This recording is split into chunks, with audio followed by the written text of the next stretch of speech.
En direct du manoir de Beauharnois, voici votre animateur, Marc-Antoine Monpetit.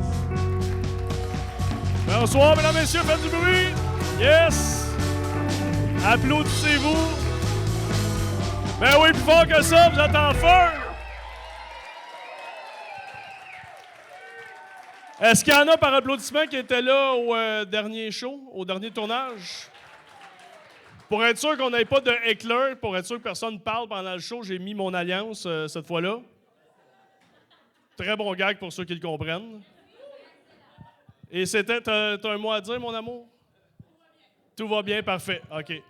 Hey, ben, merci beaucoup d'être là pour la deuxième au manoir à Beauharnois. Applaudissez-vous, s'il vous plaît. On applaudit la gang du manoir de Beauharnois qui nous accueille. La gang de TVSO aussi qui est là, encore une fois. Très, très content. Est-ce que vous êtes prêts à starter ce show-là? Yes. Hey, mon invité, je suis vraiment content de le recevoir parce qu'il m'a dit qu'il était content de venir à Beauharnois, pas pour venir à mon show, pour venir manger chez Mallette.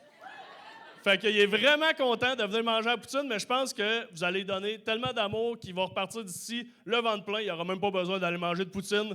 Commencez à mettre vos mains ensemble et faites un maximum de bruit pour David Bocage!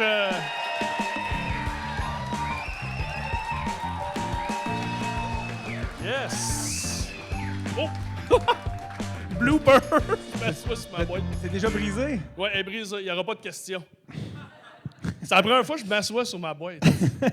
Ma boîte de céréales. Fait que là, c'est la première... Ben, c'est pas la première fois que tu viens à Beauharnois. Non, on Mais là, c'est la a fait première des shows fois. ici ensemble dans le passé. Oui. Marc-Antoine a déjà fait de l'humour. Il y en a qui savaient. Non, les gens... J'ai eu un flashback en m'en venant ici. C'était quoi ton flash? Toi qui faisais de l'humour. Et je pense que c'était la première fois que je t'ai vu sur scène. Ça fait peut-être 10-12 ans de ça, minimum. Il y avait une place à Montréal qui s'appelait les Catacombes, qui est maintenant des condos. Et ça n'existe plus. Il y avait des têtes de mort. C'était un bar un peu trash sur Saint-Laurent. Puis c'était peur où je m'en vais avec ça. Je me souviens, on commençait, on était tous vraiment moyens en humour. Puis je me souviens... Mais il y avait moyen, puis il y avait moins en bas. Non, mais je te connaissais pas, je savais pas. Tu étais sur scène. Puis je me suis rappelé ça tantôt. Je me souviens de demander, est-ce que c'est... Tu sais, le niveau de... Est-ce que c'est un personnage d'un personnage? Je me demandais si c'était Andy Kaufman ou un humoriste en grande détresse. Et finalement, c'était la deuxième option. Mais au début, j'étais comme, c'est soit un génie de l'humour qui fait de l'anti-humour à un point où on est comme, on est juste pas assez intelligent pour comprendre ce qu'il fait. Mais finalement, t'étais comme, aidez-moi, je me noie. Finalement, c'était comme, c'était ça. Ça ressemblait à ça. Je suis content que tes souvenirs sont right on. Non, mais je peux pas contredire ça. Non, mais dans le sens que je sais pas ça pour t'humilier. C'est juste ça que... Non, mais ça commence bien. Ça commence bien. Mais en même temps, je veux juste que par rapport à s'asseoir sur une boîte de céréales, c'est pas super finalement. C'est ça que je veux Non, dire. c'est pas super. C'est pas super. Tu viens-tu d'un de mes gags? Non. Non, je me souviens d'un sentiment. C'est ça que je me souviens. T'as-tu hésité avant d'accepter de venir ici? Non, pas du tout. Je dirais. Puis, tu sais, je fais des jokes là, par rapport à ça, mais pour moi, c'est des super bons souvenirs. On a joué au hockey ensemble. Fait que non, ça me tentait. Puis ça fait quand même longtemps là, que ça roule ton podcast. Oui, puis, c'est la 10e saison. Combien? 10e. 10e! Wow! T'es connu pour tes recherches légendaires. Et puis, pas plus tard que cette semaine, mon père de 74 ans m'a écrit, me dire il y a un gars qui m'a écrit un courriel. J'étais comme bon. C'est parti. Bon. Hey, mais on en parle-tu tout de suite de ton père? On attend comme pas tu veux. Comme tu veux. On dirait que tu me lances. Mais t'en parles comme s'il fallait garder pour la fin que c'est un nazi. C'est juste mon père. Il n'y a pas de punch. Non, mais on peut aller voir. On a une photo. J'ai gardé une photo de ton père qui est. Je pense qu'on ne peut pas avoir un podcast où on te reçoit où on ne parle pas de ton père, sincèrement. C'est vrai que ça arrive de plus en plus. Oui, Denis. Oui, Denis, qui est un fan de hockey lui aussi, qui a commencé à jouer à 50 ans. Qui a commencé à jouer au hockey à 50 ans, ça se peut-tu? Non, il jouait plus jeune, mais il a commencé à jouer dans les ligues de garage à 50 ans. Ouais. Puis il avait un accoutrement spécial. Oui, mon père, même que mon père, il était capitaine de hockey de l'équipe de Cambridge en Angleterre. Mon père est allé à l'université anglaise, que j'ai compris plus tard qu'il est comme une super bonne université, qui je veux juste mettre en contraste par rapport au fait que je suis humoriste. Ça, c'est juste une affaire que je voulais dire. Oui, mon père, c'est quand il a commencé à jouer au hockey dans la cinquantaine, dans les ligues de garage, le monde a dit, fait que là, c'est ça, pour que les gens comprennent le personnage de mon père, c'est un monsieur qui a un doctorat en pharmacologie d'une université en Angleterre. Je ne l'ai jamais vu, mon père, en short ou avec des jeans ou avec un T-shirt. Là, vous êtes comme, est-ce que c'est un professeur à Poudlard? Peut-être. Ce que j'essaie de dire, c'est que c'est vraiment un personnage. C'est un intellectuel, tout ça. Puis à un moment donné, il commence à jouer au hockey dans la ligne des garages. Puis là, ils sont comme, ben là, quand tu joues au hockey, en dessous, tu mets des vêtements de sport, tu mets un T-shirt. Ou mon père est comme, j'ai pas de T-shirt. C'est comme, non, mais mets un vieux T-shirt. Il est comme, j'ai jamais eu de T-shirt. Puis là, il y a juste des chemises. Mon père a juste des chemises puis des pantalons en corduroy. C'est juste ça qu'il y a. Fait que, il y a quelqu'un qui a fait, fait que mon père, sa plus vieille guinée qu'il peut mettre pour jouer au hockey, c'était une chemise blanche.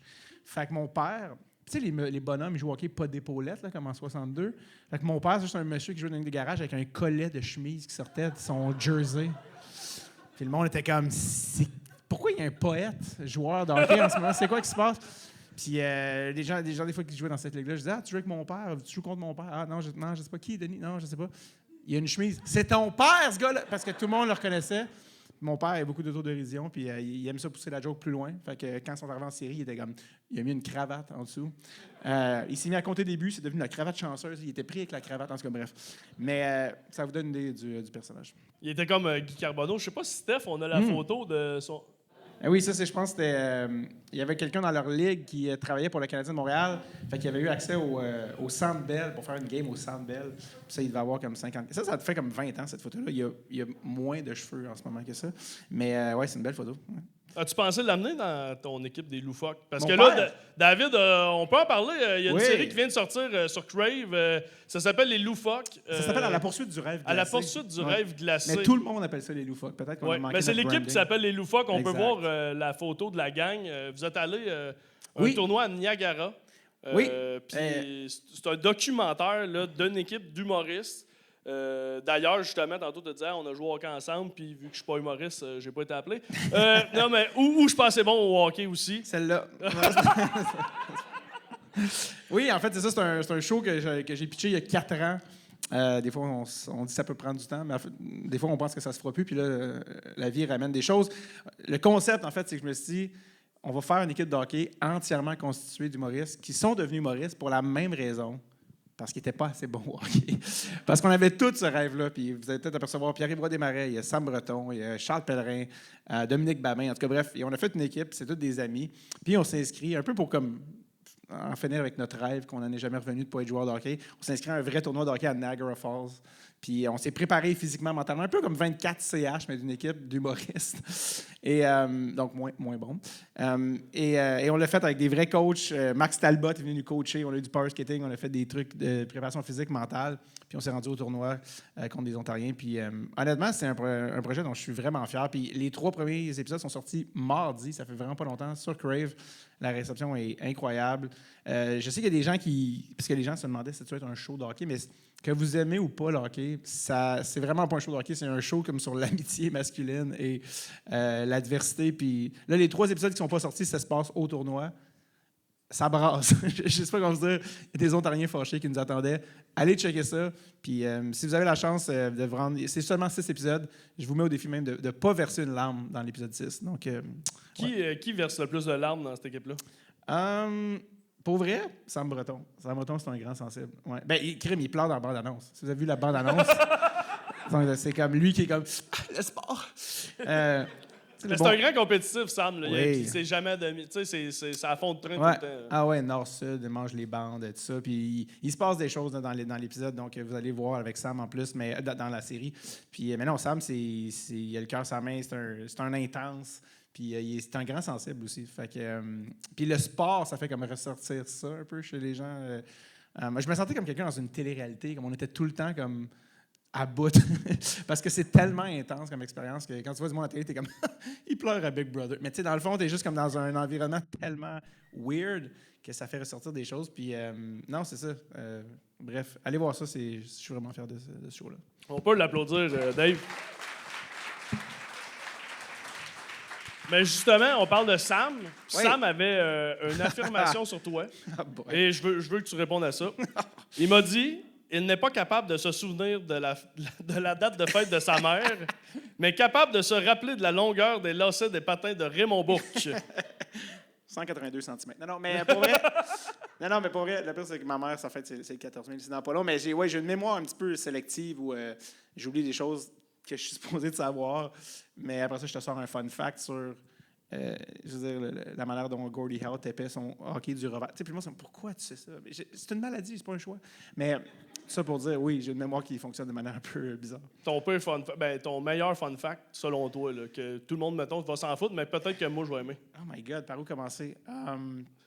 Juste un, là. Ouais, non, mais c'est parce que c'est même pas juste le hockey, c'est comme ça va dans plein de directions. Comme, là, le premier qui me vient en tête, mais ça n'a pas rapport, là, j'en aurai un autre dans 2 secondes, mais savais-tu que Back to the Future, ils ont tourné pendant 3 mois avec... 3 semaines avec un autre acteur qui jouait Marty, puis après 3 semaines, ils ont fait « Non, il est pas bon, il faut recommencer. » Puis ils ont changé, puis ils ont fait « Non, il est pas bon. » Puis ils ont été chercher Michael J. Fox, puis ils ont recommencé le film.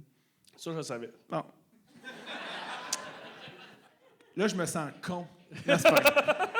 Non, mais en fait, l'affaire avec les fun facts, aussi, l'affaire avec le mot qui est peut-être un peu plus dérangeant, c'est que si j'ai vu quelqu'un jouer au hockey une fois, mon cerveau, c'est pas un choix, mais mon cerveau se rappelle s'il est gaucher ou droitier. Comme toi, t'es droitier, je pense. Oui, C'est ça. oui, mais toi, t'es gaucher. Non, Exact. mais t'avais participé au quiz de Gonzo, puis moi aussi. Oui! On s'était parlé, je pense, on avait fait... mais Gonzo, ça va Gonzo, loin. c'est un malade Oui. mental. Il nous avait battu, moi, il m'avait battu en overtime. Il fallait sélectionner, mettons, c'était Georges Fait qu'elle a Larac. la même maladie que moi. Oui. Wow. Oui, ça, je l'ai automatique. Je peux dire, tout le monde dans la foule, ils sont gaucher-droitier.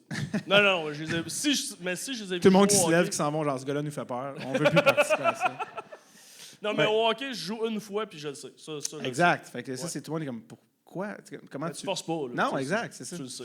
Mais Mais- Gonzo, il est une coche au-dessus de nous autres. Ah oui, mais en fait, c'est que c'était rendu une compétition de combien de joueurs connais-tu? Oui, c'est Puis ça. lui, je me souviens, j'étais allé chercher sur HockeyDB sur Internet des gars qui avaient joué 20 games en 2001, puis il était comme, ouais, gaucher. Puis j'étais comme, je sais même pas c'est qui, mais lui, il savait. Ouais. Ouais. Ben, donc là, on va voir, pas de temps à perdre, on fouille un peu notre mémoire, on va voir si tu es capable de te rappeler toi-même de tes propres souvenirs. Oh boy. Fait qu'on va... Je veux juste te rappeler que pour te donner une idée, souvent, c'est mes amis qui me rappellent mes jokes. Mes amis humoristes. Est-ce qu'ils te soufflent sur la scène, mettons, tu es en train de faire ton show, puis là, ils font... C'est la joke sur... Ça m'est arrivé. Ça m'est arrivé des fois. J'ai une tune qui s'appelle Un bon coke. Puis la première fois que je l'ai fait sur scène, le bridge musical a duré comme 1 minute 15. Puis j'étais comme, c'est quoi les paroles après? Puis Catherine Levac sur le côté, était comme, je fais. Puis j'étais comme, ah, oui, merci. Mais ça m'est arrivé l'autre jour, mon technicien, j'ai commencé une tune, j'ai fait, attends, je me souviens pas. Puis il a fait, puis j'ai fait, ah, merci. Mais souvent, je fais de l'auto avec Charles Pellerin ou Jay du temps, puis il dit une affaire, je fais comme, ah, c'est quoi ça déjà? Puis comme, c'est ta joke. Je suis comme, ah, oui. Je m'en souviens pas. Mon cerveau, il est passé à autre chose. Bref. On va te ramener au secondaire, fait que là, ça fait quand même... ça fait quand même un petit bout. Ça va être Te le fun. rappelles-tu comment t'amadouais les surveillants ou les surveillantes de dîner pour pas avoir de retenue? De Disney? C'est ça qu'ils Oui. ont compris ça? Oui, Par j'allais à applaudissement, l'école à est-ce Disney. est-ce que vous avez entendu Disney? Qu'est-ce que tu as Personne. dit? De dîner. De dîner. OK, excuse. Oui. J'ai Mais nous pas- autres, à j'ai pas Bois-Noir, on l'oreille dit de Bois-Noir, Disney. exact. À Bois-Noir, on dit Disney. Parce que c'est un rêve. T'as un vrai charme. Comment de j'ai... ça. Man, tes recherches sont à la limite épeurante. Comment j'amadouais les... Non, j'ai aucun souvenir. Ça se pouvait-tu tu faisais le moonwalk? Ah oui. OK, oui. Ça va pas être la meilleure anecdote, mais oui, quand j'étais arrivé au secondaire, je connaissais personne. Je connaissais personne, j'arrivais de l'autre bord de la ville, à Montréal, puis t'es en survie sociale, écoute Marc-Antoine, et puis je me souviens pourquoi, comment c'est arrivé, mais je savais faire le moonwalk à cette époque-là, puis j'avais fait ça, puis là c'était comme, t'es le gars qui fait le moonwalk. Fait que là, les surveillants sont comme, fais le moonwalk. Tu sais, je pour réalise ça- que c'est du monde vraiment de 17 ans qui me fait le moonwalk. OK, tu peux dépasser la file. Finalement, j'étais un pantin, une marionnette, pour des gens qui avaient 4 ans de plus que moi, dans le fond. Mais oui, c'est ça, bref. Mais j'étais ce gars-là, le gars qui fait le moonwalk.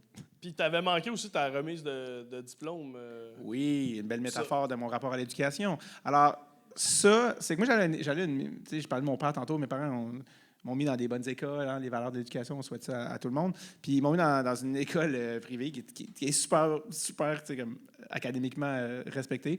Puis la remise des diplômes en secondaire 5 était exactement pendant un spectacle du groupe Arctic Monkeys, qui était comme un très, très gros groupe en 2006. Puis j'avais déjà mes billets, puis pendant la remise des diplômes, j'avais dit à mes parents comme, faut que... Mais ils savaient d'avance. Puis ça m'a toujours marqué que mes parents sont comme restés à la remise des diplômes. Puis moi, j'étais allé voir un show de musique, puis j'étais comme, c'est la plus belle métaphore de mon rapport à l'éducation, où mes parents sont comme, yes! Puis je suis comme, moi, je vais y aller. Puis mais eux restent là, tu sais. Mais toi, t'as eu ton diplôme. Oui. devant eux. Là. Oui. David Bocage, Ouais, puis juste son comme- père qui monte. Ça aurait Non, été épique que tes parents ça a été montrent malade. une petite photo. Oui, non, ça a été, ça a été tellement triste. Oui, non, fait que j'étais allé chercher mon diplôme, puis plus tard, genre, je suis sorti dans le parking, j'ai mis un T-shirt, puis j'étais allé comme au Spectra. Moi, je me souviens plus c'était où. Ouais. Fait que, ouais. Mais c'était une bonne image de comme, vous ferez ça, mais moi, je veux vraiment être quelque chose qui m'intéresse plus, puis les arts. Fait que, voilà. Puis juste après ça, tu as eu un peu ta période sombre que tu appelles. Ça se peut-tu? On va aller voir de la photo. Oh my God, c'est gênant. Ah, je pense que mon coloc de l'époque est là en plus ce soir. Es-tu là, Julien? Yes, il est là. Il habitait avec moi à l'époque, en 2008. Mon Dieu. Je sens que si je regarde plus longtemps, je vais mourir la photo. Alors, Tu peux changer à l'autre photo. oh my God! On va te mettre Julien, des, esti. on va te mettre des jeans. C'est en fond, c'est toi qui as fourni ça, c'était des photos, j'imagine. Mais oui. Non, c'est sur Facebook. Il vient de catcher que Ouais, le ouais, c'est recherché, ça. c'est dans la salle. Là, tu sais. Tu sais, à la fin, quand t'apprends que l'ami t'a trahi, c'est en ce moment. Non. Oui, ça, c'est... Ah, man, encore une fois, je sais pas s'il y a des anecdotes, mais à l'été 2008, on sortait du cégep, puis Julien et moi, puis on avait habité à Vancouver parce que ma sœur finissait un bac à l'université de UBC, puis son appartement était libre pour l'été, il était parti en voyage. Fait que là, nous deux, 19 ans, nos parents étaient comme « Allez-vous-en, prenez quelque chose. » Fait qu'on est parti vivre dans ce qui est un demi-sous-sol. Puis c'est, fun fact, je suis retourné en 2021. Dans ce demi-sous-sol-là. Non, parce que j'allais à Vancouver, je n'étais pas retourné depuis, ça c'était en 2008, je n'étais pas retourné depuis 13 ans. Puis Jay du Temple animait OD Whistler. Fait que justement, je vais aller voir Jay à Whistler, tu sais, tout ça. Puis là, je suis allé à Vancouver, puis je me suis dit, je vais m'inscrire dans un open mic en anglais. Fait que là, j'ai été jouer un show en anglais. Puis je me suis dit, je vais retourner, j'étais comme retourner sur les traces du passé. Fait que là, j'ai marché dans la pluie dans Vancouver, toute la ville, pour retourner cogner. Puis j'étais comme, je vais retourner voir le propriétaire que je connaissais, ma soeur habitait là. Puis je cognais, puis je suis allé, ça, c'est pas la porte de la maison, c'est une porte sur le côté, tu sais, comme vraiment sketch, parce que c'était comme le sous-sol d'une maison. Puis je cognais, puis je suis comme, il n'y a personne, ça n'a pas rapport. Puis en m'en allant, je me suis réveillé, puis le monsieur arrivait comme ça, puis lui, il pensait que quelqu'un essayait de voler puis de rentrer par effraction. Dans ce style d'appart miteux. Oui! Puis j'étais juste comme, hey, Brian! Puis il était comme. Il me replaçait pas, là. 13 ans plus tard, il était comme. Yeah! Comme, pourquoi tu sais mon nom? Voleur. Puis là, j'étais comme, non, j'ai peut-être ça avec un gars qui s'appelle Julien en 2008. Il était comme, ouais, OK. Puis là, finalement, tranquillement, il a bien vu. Mais c'est une affaire que je trouvais cool de retourner à Vancouver et de faire un show en anglais que j'avais pas Tu avais vraiment été fait. sur l'affiche aussi. Oui, on y reviendra. Mais c'est que c'est à Vancouver que j'ai commencé. Parce que quand tu es humoriste, tu prends des notes, des jokes ou des idées qui pourraient être utiles. C'est ça que j'ai oublié de faire. Puis c'est là que j'ai acheté mon premier livre, mon premier carnet pour noter des jokes. C'est à ce moment-là, parce que Julien faisait tout le temps des affaires qui me faisaient rire. Je me souviens, il coupait son steak, il y avait du sang, puis il allait éponger son sang avec du Scott Towel dans son assiette. Il y avait plein de petites affaires, puis ça me faisait cramper. J'étais comme, c'est juste moi qui trouve ça. Finalement, c'est pas du tout utilisable, c'est pas drôle. C'est pas drôle. Je faisais pas ça sur scène. Ça prend vraiment des jokes. Alors, mais fait que j'ai commencé à prendre des notes, des observations, tout ça. Fait que c'était comme un peu full circle de retourner là-bas faire un show en anglais. D'ailleurs, une des personnes, c'était un show là, vraiment là, dans un bar, le spot. Mais juste pour te donner une idée, comme au Québec, on est tellement chanceux, on a tellement un bel écosystème, on fait des shows, on est bien reçus, tout ça. Puis là, c'était comme une vraie soirée. Puis le gars qui animait est arrivé, il était brûlé. Il dit, je travaille dans une banque. C'est même pas sa vraie job. Il était toasté. Le son marche mal, tout ça. Puis j'étais comme, moi, j'étais là, c'est pas grave. Puis juste pour te donner une idée, comme des espèces de. Les deux espèces d'extrêmes, ils ont un écosystème canadien moyen. Mais il y a une fille sur mon show que 3 mois après, j'ai ouvert la télé, puis elle était au Late Show de James Corden. Puis elle faisait un set, puis elle fait les premières parties de Taylor Tomlinson, qui a des shows sur Netflix. Puis je suis comme, il n'y a comme pas d'entre-deux. C'est comme soit tu deviens big aux States, ou t'es banquier puis t'animes de manière amère le mardi soir. C'est vraiment bizarre comme écosystème, le Canada, bref. Fait que, tout ça pour dire. Fait que, mais oui, cette fille-là, quand j'ai fait ce show-là d'humour, j'avais juste écrit pour faire un open mic. Genre, hey, salut, je suis un humoriste, je suis un humoriste québécois, mais je suis pas anglophone, je veux juste faire un show en open mic. Puis elle était comme cool, mais je pense que t'allais me googler. Puis elle fait, il y a des followers. Puis elle m'a mis sur l'affiche avec ma face. Puis mon nom. Vancouver. Oui, puis mon nom, il y avait une faute dedans. C'était David Bocage. C'était Boccarage. Fait que maintenant, si j'ai carrière en anglais, c'est vraiment sous le pseudonyme Boccarage. Fait que ouais, bref, Vancouver, 2008. Ça fait mal, mais continue. Non, mais on va aller voir un show que quand tu as commencé. Ah, fuck. On était aux catacombes. Finalement, ça va être... Non, Champagne, mais West. OK, je pensais à un extrait vidéo, fais-moi pas jamais ça. Oui, ben oui. Tu veux que je parte là-dessus? Oui. C'est le fun parce que tu n'as même pas besoin de poser des questions, tu amènes des sujets, puis je fais 15 minutes. Ben, j'aime ça, moi. Ben, ça, oui. c'est dans mes meilleurs invités. Oui, ça, c'est Mathieu Lorrain-Dignard, avec qui j'ai fait l'école de l'humour. Pour ceux qui se demandent, oui, Lorrain, c'est le fils de Sophie Lorrain. Ce qui est vraiment drôle, c'est que c'est un... Parce que quand tu commences à faire de l'humour, tu sors de l'école de l'humour, t'es mieux d'être entrepreneur parce que personne ne va t'écrire pour faire des shows. T'es pas connu, t'es pas bon, puis t'as pas rapport. Alors, tu crées tes propres soirées d'humour. Champagne mais West, Julien ici a assisté à peu près à tous les shows. Il était peut-être 90% du public à chaque fois qu'il venait. Et on a commencé ça, une soirée de sketch. Parce qu'il n'y avait pas de soirée de sketch. Il y avait des soirées de stand-up, mais il n'y avait pas de soirée où tu peux faire des personnages, des sketchs. Puis avec Catherine Lavac, tout ça, on avait des personnages qu'on voulait essayer, des chansons. Fait que je te dérange-tu, Carlis, Marc-Antoine? Non, c'est pareil. L'animateur son propre show. On va faire de l'origami. Non, c'est pas le temps. C'est pas le temps, Marc-Antoine. T'es en train de me confier. J'entends. Continue. Bref, puis qu'on a... Oui, je t'écoute. Quand on rire va rencontrer celui de José Godet tantôt, j'ai hâte de voir si l'univers va comme se scier en deux. Oh, on va clasher, c'est sûr. Non, mais bref, c'est pour ça qu'on a fait cette soirée-là de sketch qui s'appelait Champagne mais West. Puis, oui, c'est ça. Ce que j'allais dire, c'est qu'on rodait des sketchs, des jokes, puis on cassait du matériel là, au complet. Là. Ma chanson Un bon coke, ma chanson du Go Weird, qui sont maintenant des vidéoclips sur YouTube, c'est là qu'ils sont nés. Puis, ce qui est malade, c'est que moi et Mathieu et moi, on animait. Mais Mathieu, c'est ça, sa grand-mère, c'est Denise Filiatro, là, tu comprends? Puis Denise, elle venait au show, mais il y a genre, c'est la moitié de la salle d'ici, il y avait comme 14 places, fait que Denise en prend ranger de même, genre. T'es comme, bon, et tu sais, puis elle avait déjà 109 ans, là, puis ça, c'était il y a 15 ans, puis... Puis je me souviens, il y avait un show, il n'y avait pas d'air climatisé, c'est des salles bidons, il faisait sous 82 degrés, puis elle perlait, puis je me souviens, on animait, je me disais... Imagine qu'on la tue à soir. Tu sais, comme Denise Yadro morte d'un show. Puis je me souviens, puis Mathieu est rentré sur scène, puis il me dit Salut tout le monde!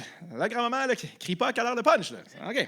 Fait que là, puis je me souviens que c'était vraiment. Mais pour vrai, si tu montes ça, puis ça fait vraiment. C'est vraiment des bons souvenirs parce qu'on avait une genre de liberté créatrice, tu sais. Puis on commençait, puis personne n'était connu ou rien, tu sais. Kat, Jay, tout le monde venait essayer des affaires.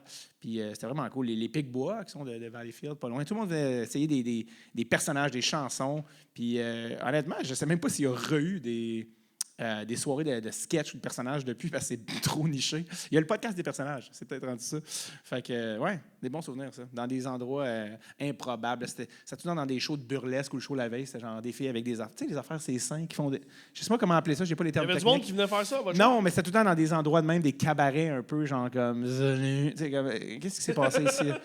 Bref, tu faisais ça, c'est murs, t'es comme... Bon. C'est comme... C'était bizarre. Fallait pas que tu fasses ça, c'est ouais. Ah, des shows, des fois, t'es comme... C'est quoi la ligne où t'annules un show? T'sais, c'est un sentiment que je souhaite à personne. Genre, 12 personnes, c'est-tu pas assez ou trop? En fait, c'est pas trop. C'est pas trop.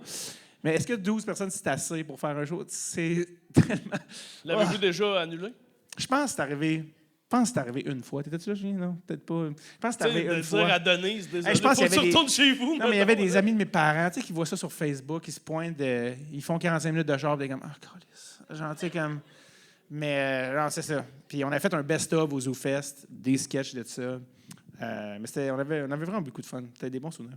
Mais tu parles justement de ta carrière musicale qui a décollé là, justement, avec...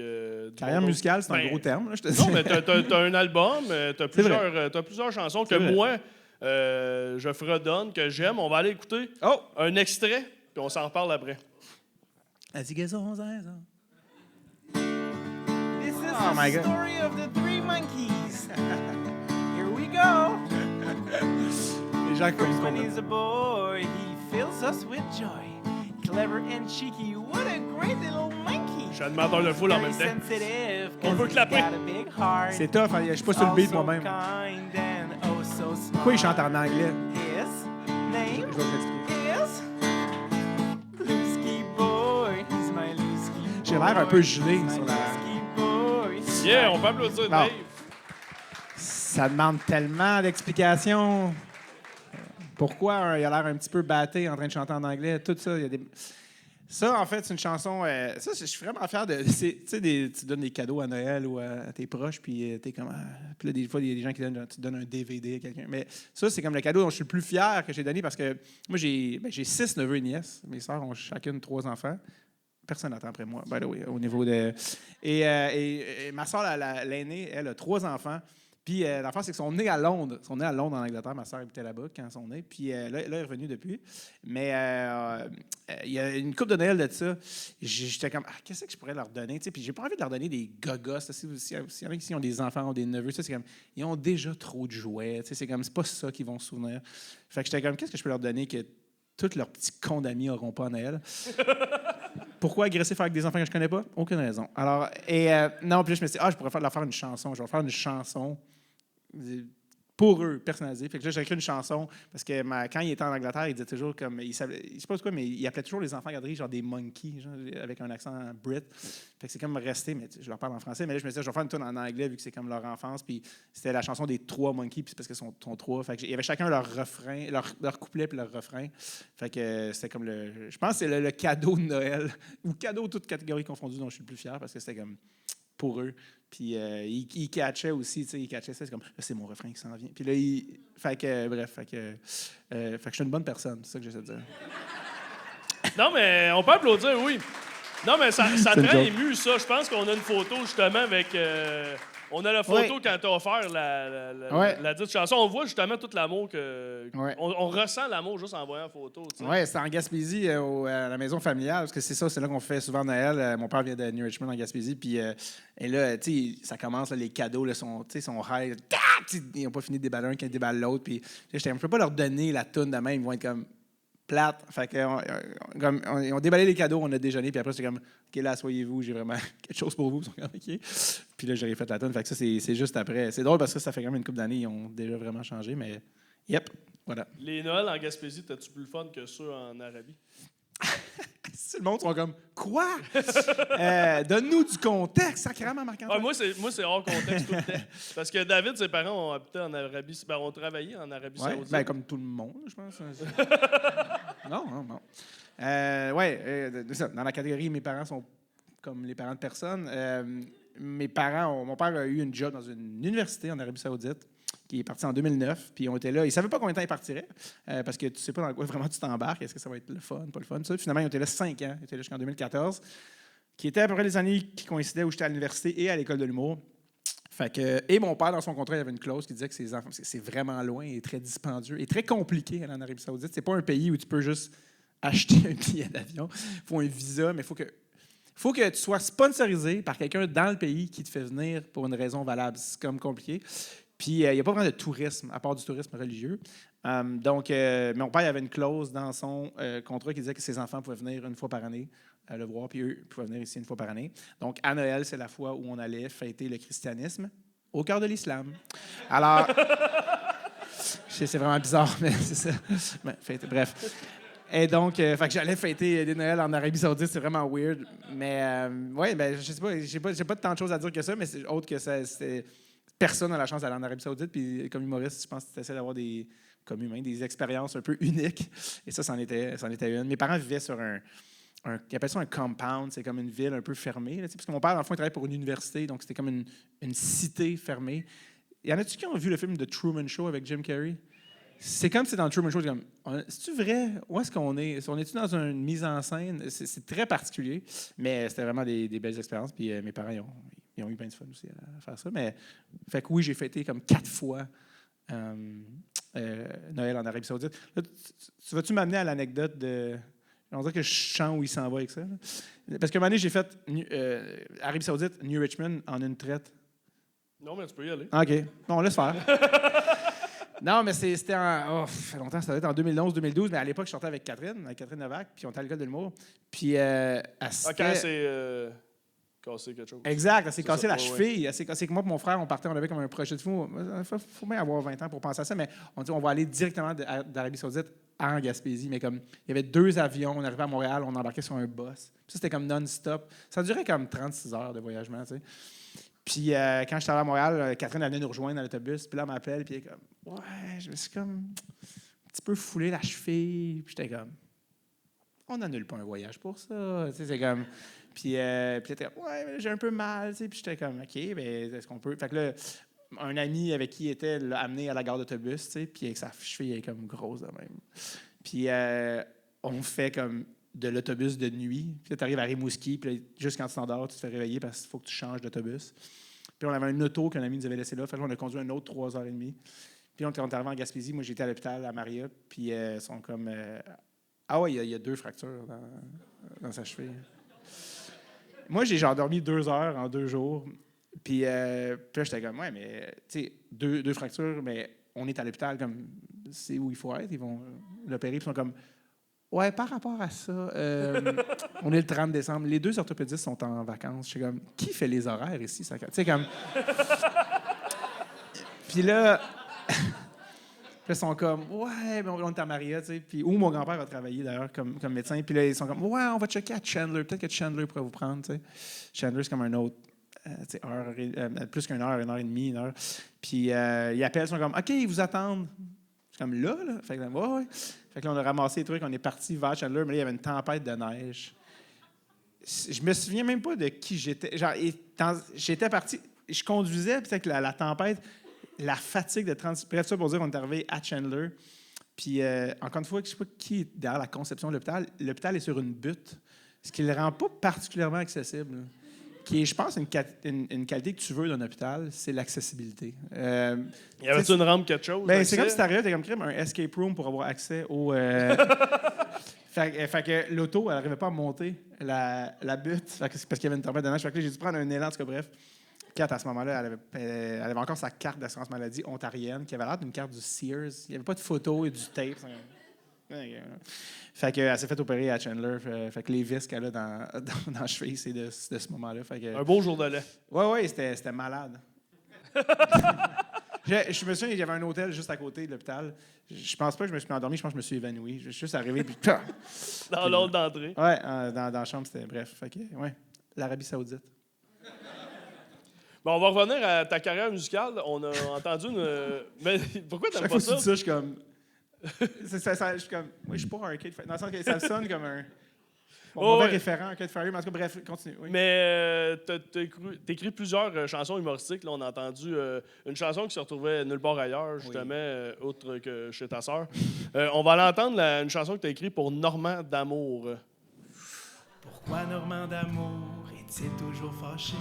Ça fait 20 ans qu'il crie puis qu'il punch dans des miroirs quand il joue. Psychopathe, détraqué, coach de hockey enragé, collectionneur de haches rouillées, mousquetaire full fruit, père de famille cinglé, un gars fâché dans l'ancien temps, prof d'art plastique au lot passé, lui-même à sucré salé. Dis-moi, Normand, ça va-tu? Mets-toi de tes affaires! OK. Pourquoi Normand d'amour est-il toujours fâché? Parce qu'il se fait toujours offrir le même. Ah, voilà. Ça ressemble plus à tes autres chansons. Ils ont, tu sais, justement... J'ai une histoire par rapport à ça. Vas-y. Il m'a écrit. Ah oui? Ouais, il m'a écrit sur Facebook.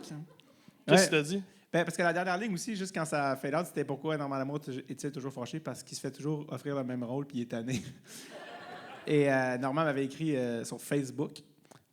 Avant de raconter nos affaires, il y avait un petit mot pour toi. On va aller voir sa réponse. David Bocage. Comment je te dirais bien ça? Ton vidéo... Regarde, je l'ai adoré parce que t'as pas tort. Mettons que c'est 70, 75, 80 et quelques pourcents de ma carrière que j'ai faite. Ce gars fâché, mais j'avoue que la plupart de ces gars-là, ils ont des nuances. L'un et l'autre jouent pas toujours la même affaire. Mais c'est toujours des rôles, tu sais, un peu qui fait en sorte que, oui, je suis fâché. Mais dans la vie, non. Regarde, je suis pas fâché, là. Hein? Je suis pas fâché. Fait que j'aimerais ça que tu aies rencontré à un moment donné David Bocage. Hein? Parce que faudrait que tu vois ou que tu ressentes ou que tu saches que je suis pas toujours comme ça. Fait que si jamais tu as envie, ben fais-moi signe. Hein? Très bien. Bye-bye. Bravo! Ben, premièrement, je le sens glacé. Alors, deuxièmement, ben oui, il m'avait écrit. Ben, j'ai jamais rencontré, Normand, pour être en toute honnêteté, mais il m'avait écrit sur Facebook, genre, hey, bon gag, t'es-tu game d'en faire une sur mes rôles où je suis pas fâché? Puis j'étais comme, lesquels? Non, c'est pas vrai. Non, c'est pas vrai, c'est pas vrai. Sérieux, t'avais-tu écrit ça? Non, Non. Super. Tu peux t'en faire Quel une? enculé. Même moi, je suis comme. Non, mais j'avais dit merci, mais je trouvais ça. Je m'étonnais même que ça se pose dans ma tête. Je pensais pas que ça se rendrait nécessairement à lui. J'avais même pas pensé à ça. Mais fun fact, je viens juste de me rappeler de comment la chanson est née. J'avais oublié ça, mais c'est que j'étais allé voir avec une amie au cinéma La déesse des mouches à feu. Tu as vu ce film-là? Qui est un film très léger. Non, c'est pas vrai, c'est super intense. Puis un moment donné, dans le film, Normand arrive. Puis je commençais à. Comme ça. Puis mon ami était comme, qu'est-ce qu'il y a? Arrête, qu'est-ce qu'il y a? Puis j'étais comme. C'est parce qu'on le sait, ce qui s'en vient. Comme, il va péter une coche, puis kicker dans le porte-patio. Comme on sait. Puis comme de fait, maintenant, il snap. Puis écoute, je me suis dit, faut que tu sortes de la scène, de la salle. Je peux pas rire. C'est un film full dramatique. Puis je disais, comment je vais te le dire après. Puis là, quand on est sorti, elle était comme, pourquoi tu riais? Puis j'étais comme, parce que on savait ce qui s'en venait quand Normand est arrivé dans le cadre. Puis je la sentais comme un peu nerveuse. Comme elle cherchait, elle regardait comme autour comme ça. Puis j'étais comme, qu'est-ce qu'il y a? Parce qu'on était à côté de son auto. C'est parce que tantôt, quand je me suis parké, l'auto en arrière, c'était Normand. J'étais comme, quoi? Fait que là, elle était comme, il va-tu genre nous entendre? Puis je suis rentré dans mon auto, puis la mélodie du refrain, je l'ai enregistrée sur mon téléphone. Puis après ça, je pense que j'ai appelé Pierre-Yves Desmarais. Puis je disais, je peux-tu venir chez vous? J'ai une toune enregistrée. Puis comme, comment ça s'appelle? Je suis comme, pourquoi dans mon amour, tu es toujours fâché? Puis comme, viens-t'en. Mais ça devient comment tout le temps tes inspirations? Tu sais, moi, la toune des Mousquetons. Tu sais, j'avais un extrait. On va sur on va aller écouter l'extrait des Mousquetons là, pour mettre en tête. Mousque qui? Mousque quoi? Mousqueton. Toutes les filles se demandent sans exception pourquoi devant moi tombe-t-elle en pamoison. Quel est ce je ne sais quoi qui me fait perdre la raison? Facile, mes piercings mousquetons. Les gens me demandent souvent. Fais-tu de l'escalade? Non. J'aime ça parce qu'on dirait que jusqu'à ce que tu présentes l'extrait, les gens avaient du plaisir ici sur place, puis tu l'as présenté, puis les gens étaient comme, c'est dégueulasse. C'est quoi ça?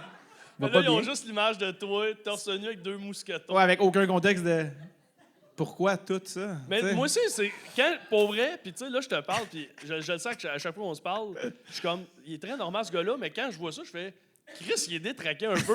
Non, mais c'est où dans ton cerveau, cette place-là, de dire, Chris, ça sert à quoi? C'est un mousqueton m'en faire une toune, tu sais. Comment tu sais, Normand d'amour, je catch un peu, mais mettons, mousqueton, fuck all. Pourtant, ça me semble assez évident. En tout cas, écoute, est-ce qu'on est brisé, Marc-Antoine? C'est ça la question. Non. Mais écoute, je me souviens même pas de. Il y a des affaires que je me souviens de la genèse, là, ça, moins. Mais je sais pas, je pense que ça m'a toujours fait rire. Là. C'est juste absurde. On dirait le mot mousqueton, le dire. Qui dit ça sans sourire? Ouais, mousqueton. Les passionnés d'escalade, c'est très chargé. Puis je sais pas, je suis comme. Un gars qui collectionne des mousquetons. Je sais pas, il y avait quelque chose. Je pense que la musique m'est venue en premier. Puis, encore une fois, je me suis encore dit à Pierre-Yves, j'ai une tonne de mousquetons. Ouais, let's go, on va le faire. Ça se ramasse aux oliviers. T'es comme, où est-ce que ça s'en va, tout ça? Mais non, c'est ça. Honnêtement, je me souviens pas. Puis, ça se défend mal comme idée, mais c'est juste absurde. Ouais. Mais le moment où tu es allé acheter comme 100 mousquetons, la personne t'a regardé comment? Ça s'appelle Amazon et on se protège dans l'anonymat. Et c'était avant les tarifs. Fait que, ouais, exact. Puis d'ailleurs, depuis ce temps-là, j'ai un sac de beaucoup trop de mousquetons chez nous. Et je sais pas si les gens connaissent, il y a un humoriste qui s'appelle Danae. Danae Beaulieu. Il a fait l'école de l'humour avec Pierre-Yves, ça, qui est un gros passionné de mousquetons. Puis il est comme, moi, je vais y prendre. Fait que. Puis on a encore jamais fait de l'échange. Puis le jour, je faisais du ménage. Puis j'étais comme.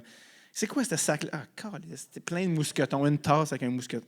Tout ça pour un vidéoclip d'il y a 4 ans, bref, en tout cas. Mais il faut que je donne à Danae ces mousquetons. Il y a une collection de mousquetons? Non, mais c'est parce que lui, il fait de l'escalade, puis il est comme... Moi, je les utilise vraiment, là. Puis j'étais comme... Good! Parce que ça s'en allait nulle part, tout ça. J'ai croisé une madame dans un costumier. Tu sais, les costumiers, c'est comme des longs corridors, un petit peu de la mort, des genres de labyrinthe de vêtements. Puis j'ai croisé une madame, je me souviens, c'était comme un costumier dans l'Est de Rosemont qui est beaucoup utilisé pour les productions télévisuelles. Puis je croise une madame qui doit avoir dans la cinquantaine, puis elle a fait « Ah! Mousqueton! » Puis j'étais genre... Je pensais pas que ça se rendrait à vous, madame. Puis elle m'a dit, moi, elle traîne un truc de costumier. Puis comme, moi, je deal bien avec les épingles à linge. Là. Tu devrais en faire une, ces épingles à linge.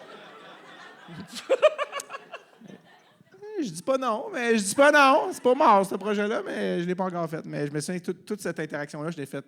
C'est quoi ma vie? Mais, ouais.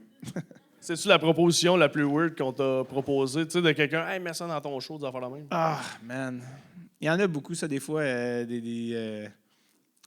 Il y a un monsieur, au jour, qui m'a attendu après le show, puis il était comme, j'en ai une couple de bonnes pour toi, puis t'es comme, je sens que ça sera pas dans le show, mais on va être là quand même. Puis, mais non, mais souvent, c'est tellement comme sympathique, les gens sont tellement de bonne foi, là, tu sais, que, ouais. Mais sinon, je m'en souviendrai pas. Mais oui, on a des fois des propositions un petit peu ludiques après les spectacles. On va jouer à un petit jeu, ça s'appelle Explique la phrase. Fait que c'est une phrase, puis tu la mets en contexte, parce que tu vois depuis le début, moi, je dis des affaires, puis le monde ne comprend pas. Ouais. Tu nous aides à éclairer la situation. Génial. J'aime où tu mets tes virgules dans tes phrases. Éclairer les phrases. OK, alors... Un chat, c'est un animal, mais ça reste quand même un être humain. Hey man, c'est tellement drôle que tu me dises cette phrase-là. On me l'a rappelé aujourd'hui même. Ah ouais? Parce que qui a dit cette phrase-là? Ma grand-mère. Un chat, c'est un chat. Un chat, ça reste un être humain. Ben oui, ma grand-mère, j'ai eu dans le WhatsApp familial, on avait des photos aujourd'hui, puis quelqu'un m'a rappelé ça. Mais une fois, ma soeur ou mon frère a rappelé cette phrase-là. Je fais, c'est vrai. Je la disais sur scène. C'était devenu une joke sur scène. Mais oui, c'est ma grand-mère qui a dit ça. Ma grand-mère qui me suit depuis mon show numéro 1 et qui tripait. Ses humoristes préférés depuis 2011 sont Catherine Levac et Mehdi Boussaïdan, qui étaient dans ma cohorte. Fait qu'elle venait voir nos shows devant 40 personnes. Julien était là, d'ailleurs. Et puis c'est ça. C'est donc une grande source d'inspiration. Puis elle trippait aussi sur Pierre-Luc Funk. Oui, tabarouette. Merci de me rappeler ça. Ma grand-mère qui, by the way, encore en vie, 97 ans. C'est assez phénoménal. Et puis, oui, ma grand-mère, c'est ça. Encore une fois, c'est pas explicable, là, logiquement, mais elle est comme, maudit qui est bon Pierre-Luc Funk. J'étais comme... Puis, je sais pas pourquoi, elle tripait sur Pierre-Luc Funk. Puis, à un moment donné, il jouait un rôle de petit bum dans une série québécoise. Plan B. Plan B ou Mémoire vive, ça se peut-tu? Ah, Mémoire vive. Mémoire vive, merci. Puis, elle était comme, il est mauvais garçon là-dedans. Pas fin là-dedans, il est pas fin. Puis, à un moment donné, puis elle me disait toujours, comment qui est Pierre-Luc? Je fais, il est bien fin, Pierre-Luc, il est super gentil. Puis, à un moment donné, j'étais dans une loge avec lui, puis j'ai dit, t'es-tu game de faire une vidéo pour ma grand-mère? Puis, il est comme, salut, Madame Bocage! Puis là, il est comme, puis ma grand-mère était comme, je sais pas si elle catchait que c'était une vidéo, puis elle était comme, oui! Puis, elle a refait un c'était cute, tu sais. Puis, un moment donné, c'était la première médiatique de Catherine. Pour ceux qui ne voient pas hors caméra, il y a encore du bricolage qui se passe pendant que je parle. Première médiatique de Catherine Levac, on est en février 2018, puis ma grand-mère est là, évidemment, fan numéro 1. Puis, on est à l'after party. Puis Pierre-Luc est là, Pierre-Luc qui faisait SNL avec Cap, ça. Puis je le vois au bar, je fais, salut, asti, ma grand-mère est là. Je dis, il faudrait que tu parles à ma grand-mère. Il fait, ah ouais, il faudrait qu'on aille chez eux. Je suis comme, non, elle est là. Elle est ici. Puis il est comme, non. Puis j'ai fait, puis là, il dit, OK, cool. Fait que là, on est allé vers ma grand-mère. Puis je suis comme, grand-mère, ton idole, Pierre-Luc Funk, elle était comme, non! Puis elle a juste comme, elle a pogné. Elle a agrippé la cuisse comme une grippe de faucon, genre, Kah! Puis Pierre-Luc était comme, il est comme juste comme, tu sais, en plus, il pèse comme 26 livres, cet homme-là. Fait qu'il est juste comme rentré dans le vortex. Puis moi, j'étais pas loin pour au bon moment être comme, hop, et c'est fini, et voilà. Et juste, mais non, elle était tellement contente. Elle tenait vraiment la cuisse, genre, un peu trop haut, peut-être, je pense, à son goût. Pierre-Luc était comme, wow! Puis, non, mais juste parce qu'elle était juste vraiment contente de le voir. Puis il était comme, comment ça va, ça? Puis quand je l'ai extrait des griffes d'amour, il était comme, je me souviens, il est sorti anticipant, puis il a dit, je pense que ma famille m'aime pas autant que ça. Il est sorti. Fait que c'était un beau moment. Mais t'as une belle relation avec ta grand-mère. On peut voir justement, tantôt, on a Ouais. vu les photos au baseball avec elle. Julien, il est juste là, exactement. Sam Breton, ben oui. Ben oui, ma grand-mère, c'est une folle de baseball. C'est sa passion depuis toujours. Je pense que son père, mon arrière-grand-père, est comme le fondateur de la Fédération québécoise de baseball amateur, une affaire comme ça. Puis c'est son sport. Écoute, elle connaît tous les joueurs des Blue Jays, ben là, parce que là, on n'a plus les expos. Fait que quand les Blue Jays venaient, à chaque année, une game hors concours au Stade olympique, Julien, il avait la gentillesse qu'on aille la chercher, Là, il allait stationner l'auto pendant que j'allais porter ma grand-mère. J'allais l'asseoir, ça, puis Sam Breton qui venait aussi. Parce que Sam était aussi dans ma cohorte à l'école de l'humour. Fait que c'est tout du monde qu'elle fréquente depuis 2011. Fait que, elle dit toujours « Mes gars! » Tu dirais « Salut à mes gars! » Mes chums, ça. C'est mes meilleurs. C'est-tu vrai qu'elle dort aussi avec des balles de baseball? Oui, j'avais donné, quand j'avais été à Toronto, j'avais ramené des balles de baseball de Vladimir Guerrero Jr., tout ça, puis j'avais donné, puis son joueur préféré aussi, que, je me souviens plus c'était quoi, en tout cas, bref. Puis, fait que, ouais, elle les avait dans la maison. Elle a des photos, elle garde elle découpe tous les trucs de journaux quand c'est du monde de ma cohorte, là, que ce soit 4G, tout ça. Un moment donné, il y avait une photo de mon grand-père, comme dans un salon. Puis là, il y avait des découpures de journaux qui s'accumulaient. Puis à un moment donné, ma tante est passée comme « Oh, on voit plus mon père! » là, parce que tout était rendu des trucs qu'elle avait découpés. Fait que, ouais, voilà. Fait que c'est des beaux souvenirs. C'est des très beaux souvenirs, surtout qu'elle est encore en vie, juste le rappeler. Oui, mais on a le droit de s'en rappeler. Ben oui. Puis ça, c'est ce qui est plate, c'est que ça finit avec la pandémie. Je me souviens, comme c'était en 2020, j'avais déjà des billets, je pense, pour cet événement-là. Puis le monde était à feu, puis à sang, puis la seule affaire qu'elle m'a dit, c'est « Ça marchera pas, la game, hein? » Parce que c'était vraiment comme « Ah! » tu sais. Puis c'est pas revenu depuis. Fait que, on se croise. Y a-tu des chances que tu l'amènes dans Toronto pour une game? Non, à 97, ça devient un petit peu plus rocky, là, tu sais. Fait que non, c'est ça. Mais s'ils reviennent, ce serait pas plate. On va la ramener, Julien, on va la chercher. Bien sûr, il est au rendez-vous. Ça serait hot que... Alors, Julien, fun fact, parce que ça, c'est comme une de nos vas-y. situations, c'est une de nos running gags préférées dans la famille. C'est qu'elle adore Julien, ma grand-mère, parce que c'est un petit gars poli, propre, avenant. Non, mais c'est vrai, quand on jouait au hockey, même Juniora, on pensait la chercher, elle venait voir nos games. Puis elle arrête pas de dire, c'est pas compliqué, si t'as recommencé, ce serait Julien. Et Julien, toi, ça serait-tu oui? Réponds pas! Non. Puis je sais, ma soeur est comme, qu'est-ce qu'elle veut dire? Je suis comme, exactement ce qu'elle a dit. Puis fait qu'elle est vraiment en amour avec Julien. Puis pour te donner une idée de l'affection, là, comme que les gens de cet âge-là, la manière qu'ils l'expriment, c'est quand elle vient nous chercher, elle était comme, Julien, peut-être un bon coke. Puis elle donnait un coke, tu sais, un bon coke. S'il y en a qui ont travaillé dans le public, là, du monde d'en haut de 80 là, qui viennent te donner un 2$ qui dit, t'achèteras un bon coke. C'est comme, pour eux, c'est comme la petite douceur ultime. Et donc, voilà. Tantôt, tu as parlé de tes années en Gaspésie, parce que l'été, tu allais souvent en Gaspésie. Il y a quelqu'un qui est encore en Gaspésie qui avait une question pour toi. Salut David, un grand bonjour de la Gaspésie et surtout du Marin de Douce. Je suis vraiment très content quand Marc-Antoine m'a contacté pour faire ce beau témoignage. Je garde des très très beaux souvenirs de toi. Je me souviens des fois là, quand tu avais la section terrasse et je t'ai perdu pendant la soirée. Il fallait toujours aller te chercher. Tu jasais avec tes clients, c'est sûr, mais parfois il fallait rouler. Et je me souviens aussi de ta première journée d'embauche avec ton beau costume. Tu étais très beau. Et des journées de soccer, on s'est bien amusé. Si tu te souviens bien, le Soccer City, je garde toujours des bons souvenirs et au plaisir de te revoir, David. Tu es toujours le bienvenu au Marin de Douce. Allez, passe bonjour à toute ta famille. Yeah, wow. Pour mettre en contexte, c'est ton patron. C'est mon père. Non, c'est pas vrai. Oui, exactement. Mohamed, qui a un restaurant. D'ailleurs, il y a eu un reportage. Il y a une nouvelle émission là, avec Hélène Bourgeois-Leclerc à Télé-Québec où elle va explorer les restaurants au Québec, des chefs qui sont pas nécessairement connus. Puis elle est allée au Marin d'eau douce à Carleton découvrir le restaurant de Mohamed, sa femme aussi, ses filles qui travaillent là maintenant. Qui est comme vraiment cool. C'est des Marocains d'origine qui sont installés en Gaspésie. Il n'y en a pas tant que ça. Puis ils ont amené comme leur touche marocaine avec les produits du terroir puis de la Gaspésie. Fait que c'est vraiment cool. Puis j'ai travaillé pour lui comme serveur. Évidemment, je devais être complètement... on te perdait, c'est sûr, je devais être en train de jaser à du monde pendant 1 heure pendant que je ne servais pas d'autres gens. Mais fait que, ouais, c'est des super bons souvenirs de ça. Puis ma première journée d'embauche, je sais pas pourquoi, mais je suis arrivé avec un suit complet, genre, pour une embauche de serveur au restaurant en Gaspésie. Il était comme... Il veut-tu être actuaire? C'est tellement bizarre comme proposition. C'est peut-être ton père qui t'avait dit, là, tu t'avais ouais, c'est bien. ça. Place-toi! Non. fait que non, très bon souvenir. Quand je vais en Gaspésie, je vais souvent, j'étais là il y a quelques semaines, souvent je repasse au restaurant puis je vais les saluer. Ouais. Il y a un autre job que tu as eu là-bas. Oui. C'est au musée d'Antin. Oui, t'as bien fait de rechecker 2 fois. Ouais. Non, mais c'était ça. Puis tu faisais des personnages d'époque, c'était un peu comme des vieilles maisons, puis vous faisiez comme si c'était... Ouais. Ouais, Dans écoute, ce temps, ça ressemblait à quoi un David qui a une parlure puis qui est déguisé? Là? Ah, c'est bol.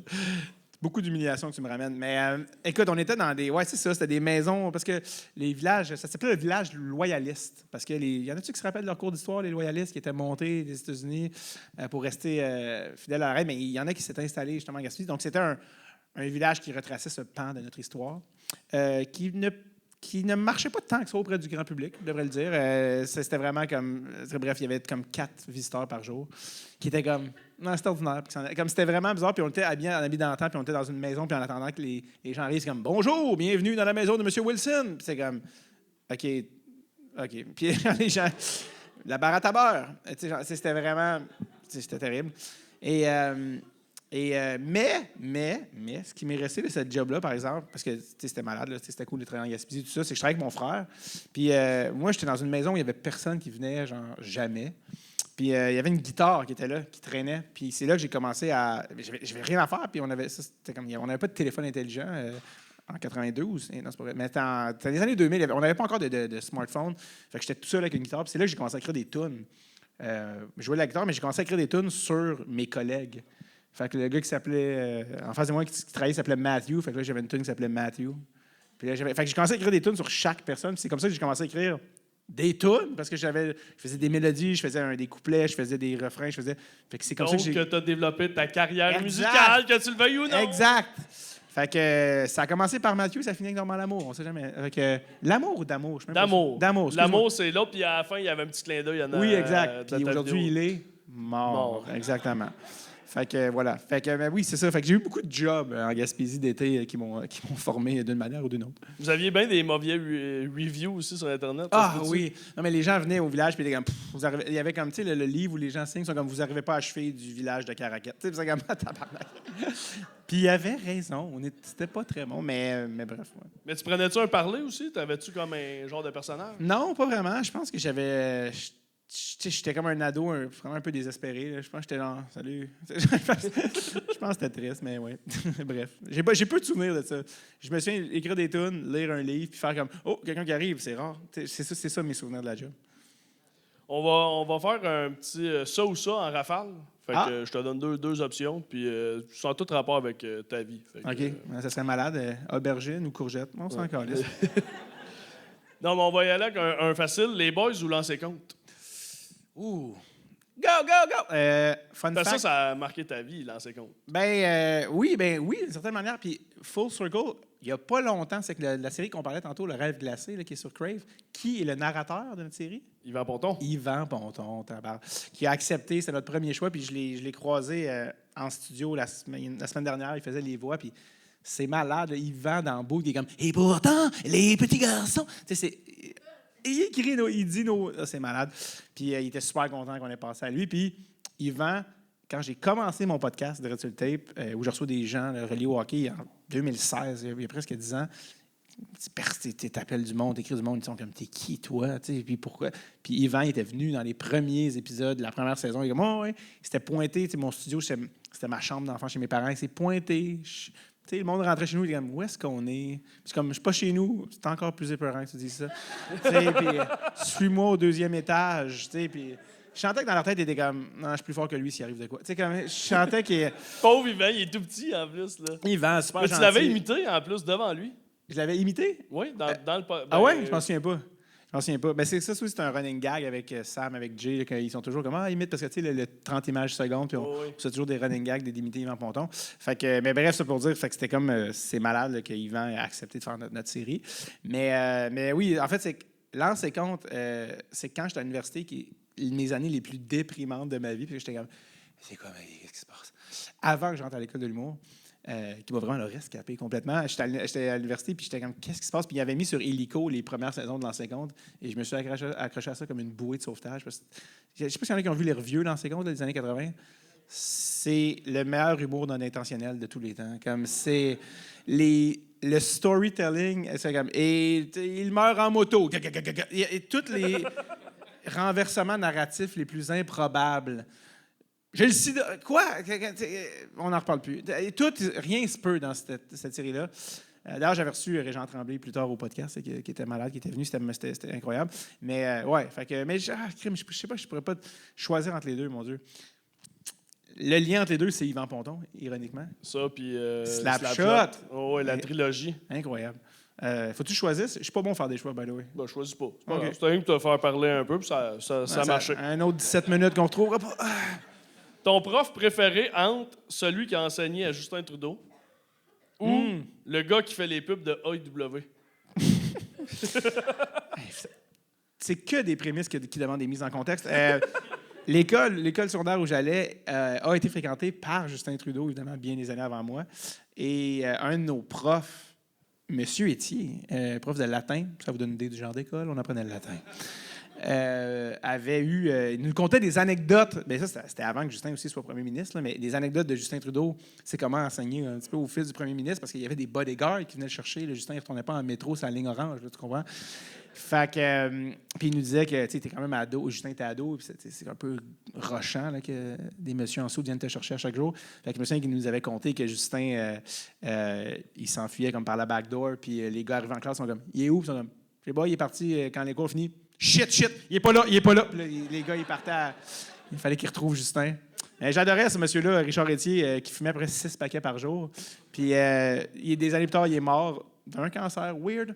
Et je me souviens, son médecin, il avait dit « Rendu où t'es, continue de fumer. » Il avait dit « Ça vaut pas la peine, ça fait trop partie de ta vie. » Fait que, bref, c'est ça. Puis l'autre, c'est que mon prof de tennis, quand j'étais jeune, mais c'est sûr que lui, il s'en souvient pas, là, je l'ai jamais revu, c'est le monsieur qui fait les pubs de AEW, tu sais, qui fait goûter les gens, les faux comédiens, là, qu'on sait que c'est des comédiens.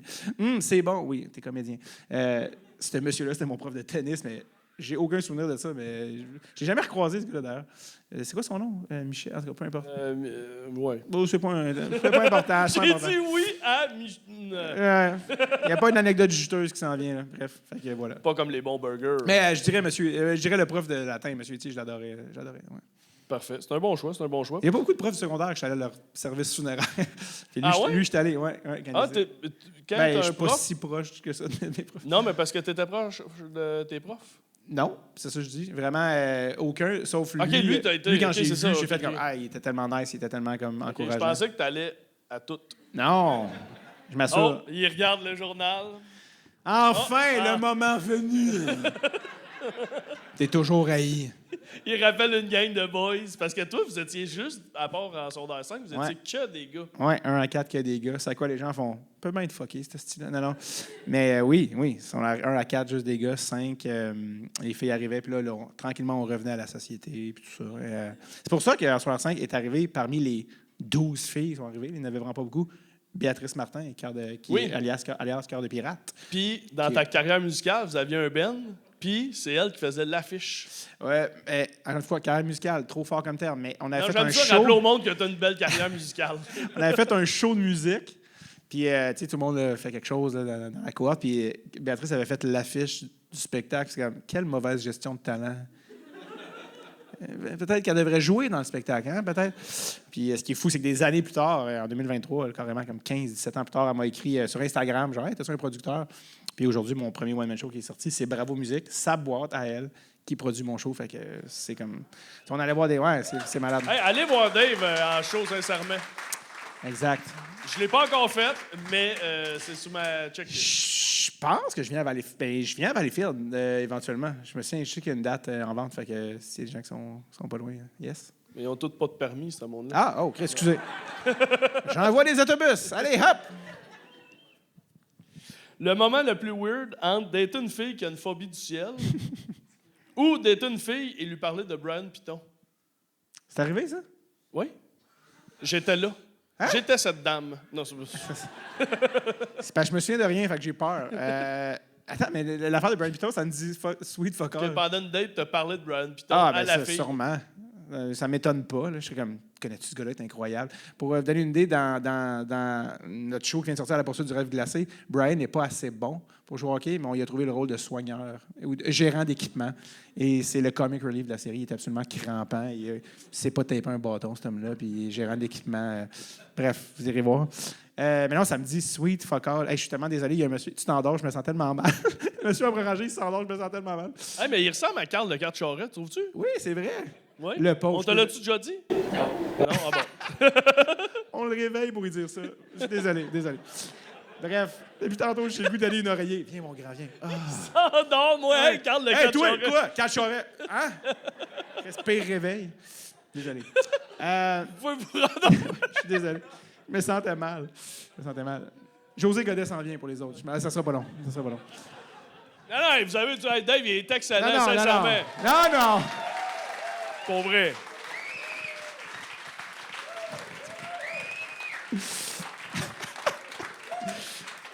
Bon. C'était quoi? Je te pose une question, Oui. puis pendant que je te la pose, tout de suite après, je vais faire de l'origami. Je veux juste te prévenir. Oui, OK, parfait.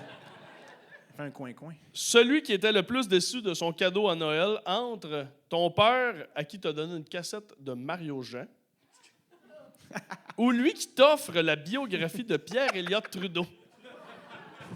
C'est pas une joke. 14 ans, mon père me donne ça, j'ouvre ça, biographie Pierre Trudeau, et je lève la tête et lui de dire « C'est fascinant. » Oui, mais j'ai 15 ans. J'ai revu ce livre-là au chalet récemment. Je fais « Oh my God. » Et puis l'autre, c'était quoi? Oui, mon père, oui, quand j'avais genre 7 ans, 8 ans, quelque chose. Puis là, je commençais à acheter des cadeaux à Noël pour la famille. Puis j'étais comme, qu'est-ce que tout le monde aimerait? À 8 ans, tu comprends pas ton père. Tu sais, comme tu connais pas ses goûts. Puis j'étais comme une cassette de Mario Jean. Mon père, qui n'est pas du type de parent à faire semblant d'aimer un cadeau pour le bien du développement, il est comme, eh bien, genre, ma mère pense à là, merci, c'est le fun, on va regarder ça ensemble. Tu sais, mon père, genre, j'aime pas ça, cet humour-là. C'est pas. Fait que, ouais, merci de me rappeler ces bons souvenirs-là, mais je pense que mon père était plus déçu que moi du cadeau. Mais un des beaux cadeaux que tu as fait à ton père, c'est de l'amener voir Taylor Swift. Ben, par applaudissement, il y en a qui connaissent un peu l'épopée. Est-ce qu'il y en a qui ont vu comme le documentaire, le vlog de David? On a Chantal, yes, qui l'a vu. David, t'as acheté? Il y a une personne, juste le dire, pour les gens qui regardent, il y a une personne qui l'a vu. Hey, pour les images qui commencent, c'est même tu vends des billets, mon chum. Une vidéo à la fois. Oui, moi c'est de même que je bâtis ma carrière. C'est un à la fois. Un à la fois, là, après 10 ans, on est rendu à 70 personnes qui viennent me voir. Ça s'en vient. Ouais, ça s'en vient, il m'a rempli des salles en Non, tabarnak. t'en vas de même, mon chum. Ah oui, ça s'en vient. Non, mais t'as acheté à ton père des billets pour Taylor Swift qui étaient à peu près impossibles à avoir. Je pense que t'as gagné ça. Il fallait que tu t'inscrives un concours, sur un tirage pour avoir la chance d'essayer d'acheter des billets. Donc, il y avait comme un... Genre l'énigme avant l'énigme, là, c'était ça. Là. Fait que mon frère m'avait dit hey, sur le site de RBC, la Banque Royale, tu peux t'inscrire, tout ça. J'ai mis mon adresse. C'était ton adresse courriel que tu utilises moins pour le spam. J'ai mis cette adresse-là, en y croyant très peu. Et puis, des mois plus tard, j'ai reçu comme ouais, vous avez été choisi. J'étais ouais, c'est sûrement un scam. Là, puis là, finalement, c'était comme t'as pas l'air d'être un scam, là, ça a l'air d'être le password pour accéder à la prévente. Là. Puis tranquillement, je me suis rendu compte que j'avais vraiment accès. Puis j'ai acheté des billets, puis j'étais comme ça se peut pas. Puis j'y croyais pas tant que je les avais pas sur mon Ticketmaster. Puis après ça, j'ai appelé mon père. Puis je l'ai FaceTimé, je voulais voir sa face. Je dis on a des billets. Mon père est un grand Swiftie, là. Si vous pouvez rajouter ça comme pièce du puzzle au personnage que j'ai expliqué tantôt. Là. Un homme complexe. Bon. Et puis j'ai dit, hey, j'ai des billets pour Taylor Swift, là, novembre 2000, je pense que c'était 23, là, tu sais, mets ça à l'agenda, puis il était juste comme, c'est impossible. C'est impossible, j'ai lu ce matin dans le Globe and Mail, c'est une chance sur 400. Alors c'est impossible, j'étais comme, parce que oui, il lit le Globe and Mail, puis là j'étais comme, oui, je te jure, puis là il n'en revenait pas. Fait que j'ai amené mes parents, mon frère est venu de Calgary à Toronto pour aller voir Taylor Swift. Je pense qu'on a une photo justement avec, Ben voilà, avec ton frère et tes parents. Et mon père qui a une écharpe sur la tête, parce que, pourquoi pas? Fait que. Ce que je disais dans la vidéo, son look de Madame Roumaine. Fait que, ouais, c'est pour vrai, j'ai reparlé à mon frère cette semaine, là, il y a quelques jours, puis il a réécouté le Eras Tour sur Disney, puis il était comme. Il m'a dit, puis je seconde, il est comme, j'avais des frissons juste à repenser à notre expérience de vivre ça. C'est que mes parents qui ont des 70, puis qui trippent, mon père était debout tout le long. J'ai pas vu mon père debout 3 heures de suite depuis 92. Là, puis pour Taylor Swift, il connaissait le pacing, le setlist. Il avait amené même ses feuilles. Il avait imprimé 4 setlists pour chacun de nous. mon frère puis moi, on était comme, non, on aimerait savoir la surprise. Puis il était comme, vous serez pas prêts. Puis, il était pas content. Mais c'est On se quoi de prépare préparer? pour ces affaires-là, franchement. Puis, C'est quoi de préparer pour lui? écoute, c'est un scolaire, hein, vous l'avez remarqué. Donc, c'est un académique. Donc, lui, c'était comme, il avait checké le Era Store, il avait imprimé les setlists, il avait tout lu les articles. C'était vraiment d'aller chercher toutes les informations pour pouvoir comme avoir tout ce qu'il faut. Moi, j'aime ça un peu de surprise quand même. Fait que, mais lui, c'était vraiment, écoute, on ne revivra pas ça, il faut que je sois prêt. Puis il a tout étudié, ce qu'il avait étudié. Il a réécouté l'œuvre totale de Taylor, qui c'est genre 17 albums. Il a écouté ça 2 fois. Puis il y avait toutes ses thèses. Puis en tout cas, bref. Fait que, non, c'est pas une joke, là. Mais pendant que vous écoutiez le show, il était-tu juste comme... Non. Oui, OK. Non, il était comme, fascinant. La thématique abordée ici, il était juste dans... Et là, le lendemain, j'ai dit en joke, hey, j'ai repris des billets pour asseoir. Comme, pour vrai, j'ai retourné. Lui, il était prêt à. Fait que, fait que, non, après, on a reparlé le lendemain, débriefé. OK, comment t'as aimé ça? Qu'est-ce que t'as trouvé? La mise en scène, tout, là, tu sais, lui, est vraiment très, tu sais, il m'a envoyé une critique de mon show l'autre jour. Dans le WhatsApp familial. Puis c'était genre, alors, d'une couverture sociologique fascinante. Tu sais, vraiment, c'est brain. Fait que non, c'est ça, mec, ça pour dire. Fait qu'il a vraiment trippé. Il a souri tout le long. Tu sais, mon père, c'est un homme de 74 ans. Les baby boomers vivent des émotions, c'est pas leur force nécessairement, tu comprends? Mais il a trippé tout le long. Fait que c'est un de mes meilleurs souvenirs. Core memory, comme on dit. Y en a-tu qui ont vu le film Inside Out de Pixar? Les core memories qui s'en vont dans ton direct dans mes meilleurs souvenirs. Fait que, ouais, c'était malade. Ben, vraiment un beau souvenir. On peut applaudir sincèrement. On peut applaudir la famille. Oui. Ben, Le concept de famille. Non, mais de ta famille, il y avait une membre de ta famille qui avait une question pour toi. Good God. David, te souviens-tu de la fois où Michel t'a prêté une auto? Fallait que tu ailles la chercher à la Gaspésienne, là, dans un parking, puis tu trouvais pas les clés? C'est ma soeur Sarah, c'est elle, la mère des enfants, vous avez vu tantôt la chanson. Ouais, ben ça, en fait, c'était-tu la fois de Catherine? Non, c'est une autre fois. Parce que c'est ça, quand j'allais en Gaspésie, souvent, avant d'avoir une voiture, j'allais en autobus jusqu'à Rimouski. Puis là, on me prêtait une voiture, un ami qui me prêtait une voiture pour que je fasse le reste de la route, puis que j'aille une auto là-bas. Puis, un moment donné, ça, j'étais à l'école de l'humour. OK. Premier automne à l'école de l'humour, je pars avec 2 CD de Bon Hiver en Gaspésie avec ma poche de hockey pour la semaine de relâche à l'automne. Puis j'ai un ami qui me dit, OK, il y a une Honda Civic noire qui va t'attendre dans le parking de la station d'autobus à Rimouski. Fait que j'arrive, l'autobus arrive, puis j'avoue, il y a juste comme une auto qui est une Honda Civic noire. Puis j'arrive, puis j'ouvre puis il m'a dit, les portes vont être débarrées, puis la clé va être entre les 2 bandes en avant. Fait que tu peux juste prendre le char. C'est mon employé Steve qui va l'avoir laissé là. Puis je suis comme, good. J'arrive, comme de fait, l'auto est là, débarrée, je mets mon stock de hockey dans le char, puis je rentre, puis je mets mes valises, puis je trouve pas la clé. Puis je cherche, puis je relis le message, comme, mais c'est vraiment... Puis là, je cherche, puis je vire un peu le temps à l'envers, je me dis, fuck, y a-tu quelqu'un qui est venu, puis qui a pris la clé? Qui va revenir voler le char. Comme c'est bizarre, c'est même pas mon auto, tu sais. Puis là, il me dit, si y a un problème, appelle Steve. C'est Steve qui est allé porter l'auto. Puis là, j'appelle Steve. Je suis comme, hey, Steve, je suis comme là, puis le char est là, mais t'as-tu oublié de mettre les clés? Qui est parti avec les clés, il a oublié. Il est comme, ouais, je les ai mis dans le truc avec les. Tu sais, où tu mets les verres. Je suis comme, ouais, ils sont pas là, man. Puis il est comme, OK. Puis là, c'est une Honda Civic noire? Oui. Noire, oui. Mais il n'y a pas d'autre char, OK? En arrière, c'est-tu comme lettré, genre Xerox? Non. Pas le bon char, mon chum. J'étais comme, what? Il est comme, puis là, il pleurait de rire au téléphone, genre, ah!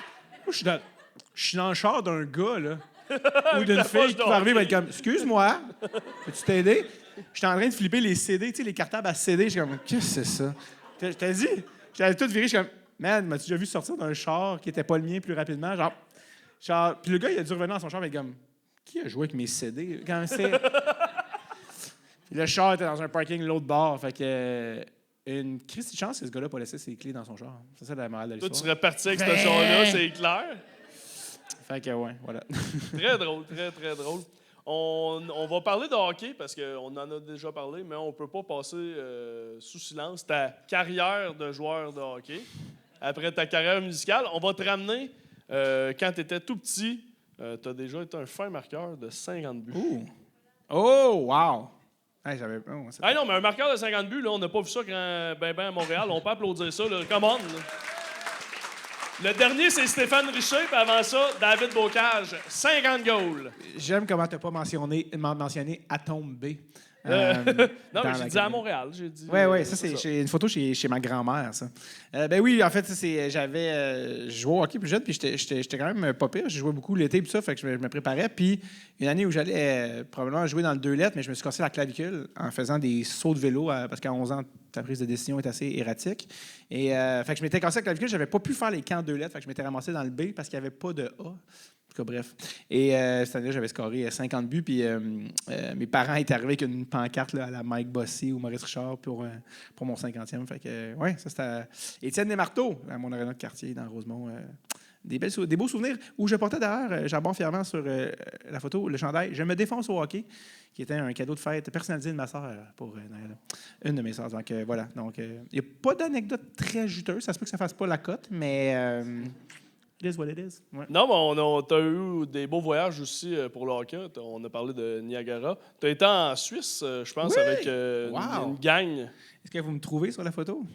Je pense même moi, je sais pas celui qui n'a pas encore eu sa poussée de croissance, je vous donne une idée. Ouais, je suis au centre. Est-ce que vous me voyez peut-être? Je ne suis pas reconnaissable. On dirait que je suis cerné comme si, mon Dieu, j'ai l'air de faire 4 jours de suite de poudre pour avoir dormi. Bon, bref. Oui, au secondaire où j'allais, on avait eu la chance d'aller faire un voyage de hockey en Suisse, en secondaire 2, parce que, you know what? École privée. Alors, voilà, on va en reconnaître plus. D'ailleurs, celui à gauche, Philippe Ringuette, est un gars de Sainte-Barbe, pas très loin d'ici, qui était... On le salue. Oui, exactement, qui est un joueur de hockey qui a joué en Europe pro, puis qui est vraiment un très bon joueur de hockey. Les deux autres, je les connais pas, non, c'est pas vrai. C'est d'autres joueurs. Puis, ouais, c'est ça, on avait été en Suisse, on avait des chandails de Team Canada, on avait joué contre des équipes, on avait été voir des games de la Ligue suisse pro, là, que c'est comme une ambiance de soccer où le monde gueule. C'était malade. T'étais-tu venu, Julien? T'étais-tu là? Non, t'étais pas venu.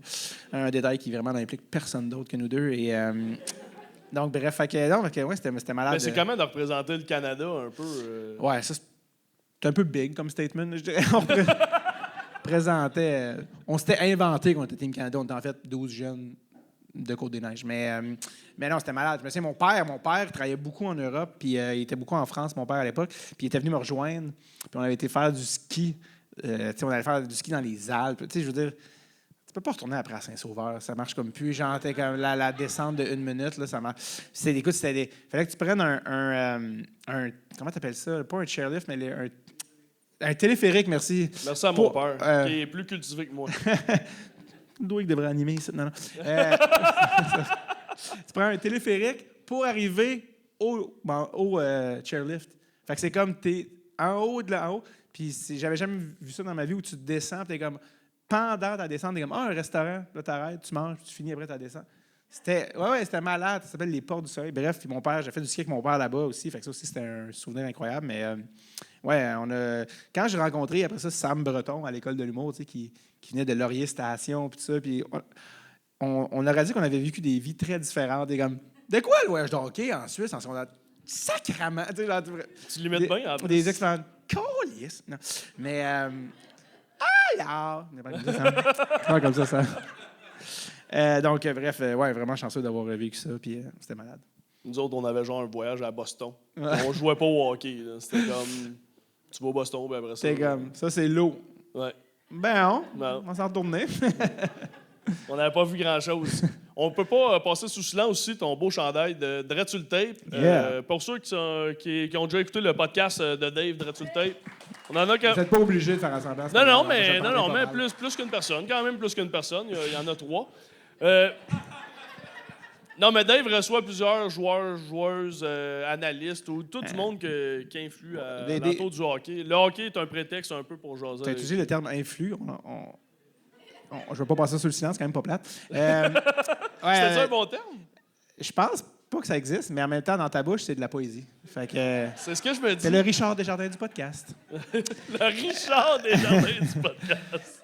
Et oui, en fait, c'est tous des gens qui gravitent dans l'univers du hockey, que ce soit des gars, des filles, joueurs, joueuses, olympiennes, arbitres, coachs. Parce que moi, je suis un gros fan de hockey. Puis, je suis un gros fan de grandes entrevues aussi. Puis, il y a beaucoup ça en humour, des grandes entrevues, des longs podcasts. Mais je ne sais pas pourquoi il n'y avait pas ça dans le hockey. Il n'y avait pas ça dans le sport, où les gens pouvaient raconter leur histoire. Puis, moi, je m'intéresse plus aux personnages puis aux histoires qu'aux l'analyse du power play de la veille. T'sais. Fait qu'il y avait quelque chose là-dedans que j'aimais des rencontres humaines puis d'intemporel aussi comme rencontre. Fait que, ouais, puis là, on vient de finir notre 9e saison, puis 220-30 épisodes. Donc, je suis vraiment content de... Jamais j'aurais cru en 2016 que ça se rendrait là. Fait que je suis bien content. Ouais. Ben oui, bravo. Une saison de moins que pas de temps à perdre. Bravo, bravo. T'as combien d'épisodes, toi? 70. Honnêtement, ça m'écoeure. Non, c'est pas vrai. Mais t'as fait une mission en 2017, c'est vraiment incroyable. T'as été rencontrer Peter Forsberg. On peut voir la photo. Mais oui. Pour vrai, ça, c'est incroyable. T'as été jusqu'en Suède voir ton idole de jeunesse. Moi, mon idole au hockey, c'était Steve Bégin. Fait plus accessible. Plus accessible, pas mal. Fait que, tu sais, moi, ma mission Bégin était assez facile. Quand je l'ai reçu, j'étais content. Moi, quand j'ai reçu Steve, j'ai un peu pleuré. Le petit gars en dedans de moi, je me souviens quand j'avais fait participer au banquier, puis qu'il était une valise. Puis j'avais oublié que tu avais fait ça. Oui, j'avais fait. Toi puis Marilyn Pitt. Oui, c'est ça. Bref. Ouais, les mêmes carrières, à peu près. C'est un référent très niché. Jean quoi? Bon, peu importe. Mais justement, Steve était une beauté, puis j'avais choisi sa valise, puis je m'étais mis à pleurer. Je voulais savoir... Y avait-tu la valise numéro 22? Oui, yes. Et je l'ai encore chez nous, la valise numéro 22. Steve Bégin est gaucher ou droitier? Gaucher. Évidemment. Ben oui. C'est comment de voir deux malades ensemble? Hein? Deux gars on qui fait vont pas que se bien. relancer des joueurs. On pourrait faire ça, mais on pourrait faire ça à l'année finie. Mais je voulais savoir, tu sais, moi, je parle de mon émotion quand j'ai vu mon idole. Toi, tu es allé jusqu'en Suède voir ton idole. Je veux savoir ton feeling quand tu es arrivé. Puis là, tu le vois, là, puis tu dis, hey, je vais jaser avec cet homme-là qui est pour vrai une légende du hockey, sans rien enlever à Steve. Là, si je salut Steve, très bon joueur, mais somme toute, Peter Forsberg, c'est légendaire. Là. C'était correct. Non, c'est pas vrai, c'était malade. Ça, en fait, c'est que ça a parti aussi de plus loin, là, dans le sens que c'était la 2e saison de mon podcast, puis je savais pas, je voulais commencer la saison with a bang, là, comme on dit. Genre, qu'est-ce qu'on fait pour jump-starter la saison 2, tu sais? Puis on avait fait une campagne de socio-financement où j'ai proposé aux spectateurs, aux auditeurs d'être ressuscités. Ça vous tente-tu que moi, j'irais chercher... Moi, je chercherais Peter Forsberg puis j'irais faire un podcast avec lui. C'est juste moi qui trouve ça nice. Parce que moi, c'était mon joueur préféré d'enfance. Mais il a joué pour les Nordiques aussi, il faut dire. Il y a un lien avec le Québec.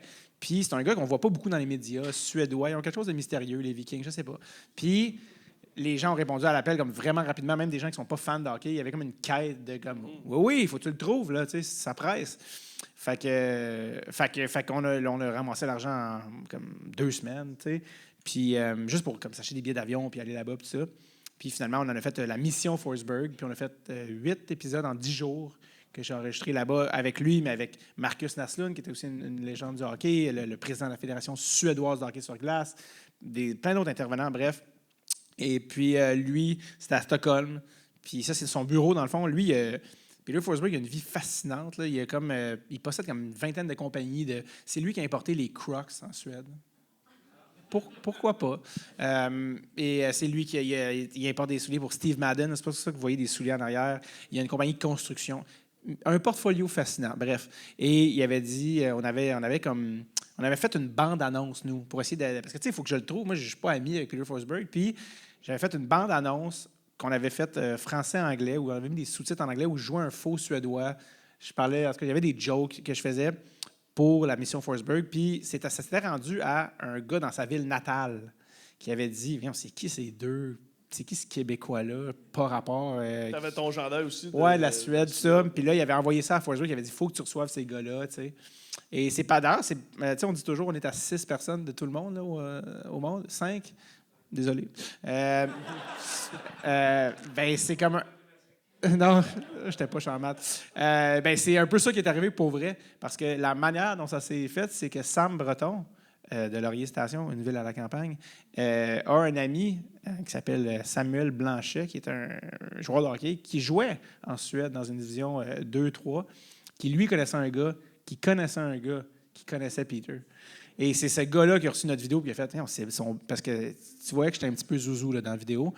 Puis il a fait, on ça n'a pas de bon sens, ces gars-là qui font ça. Imagine quelqu'un d'un autre continent qui fait une campagne pour te chercher. C'est quand même fucked up. Fait qu'ils ont fait, non, il faut que tu les reçoives. Lui, il est bien gentil. Puis, tu sais, la Suède, c'est à peu près la grosseur du Québec, là, plus ou moins, tu sais, 10 millions de personnes. Puis, Ben oui, sure, tu sais, let's go. Puis il a dit oui, tout de suite.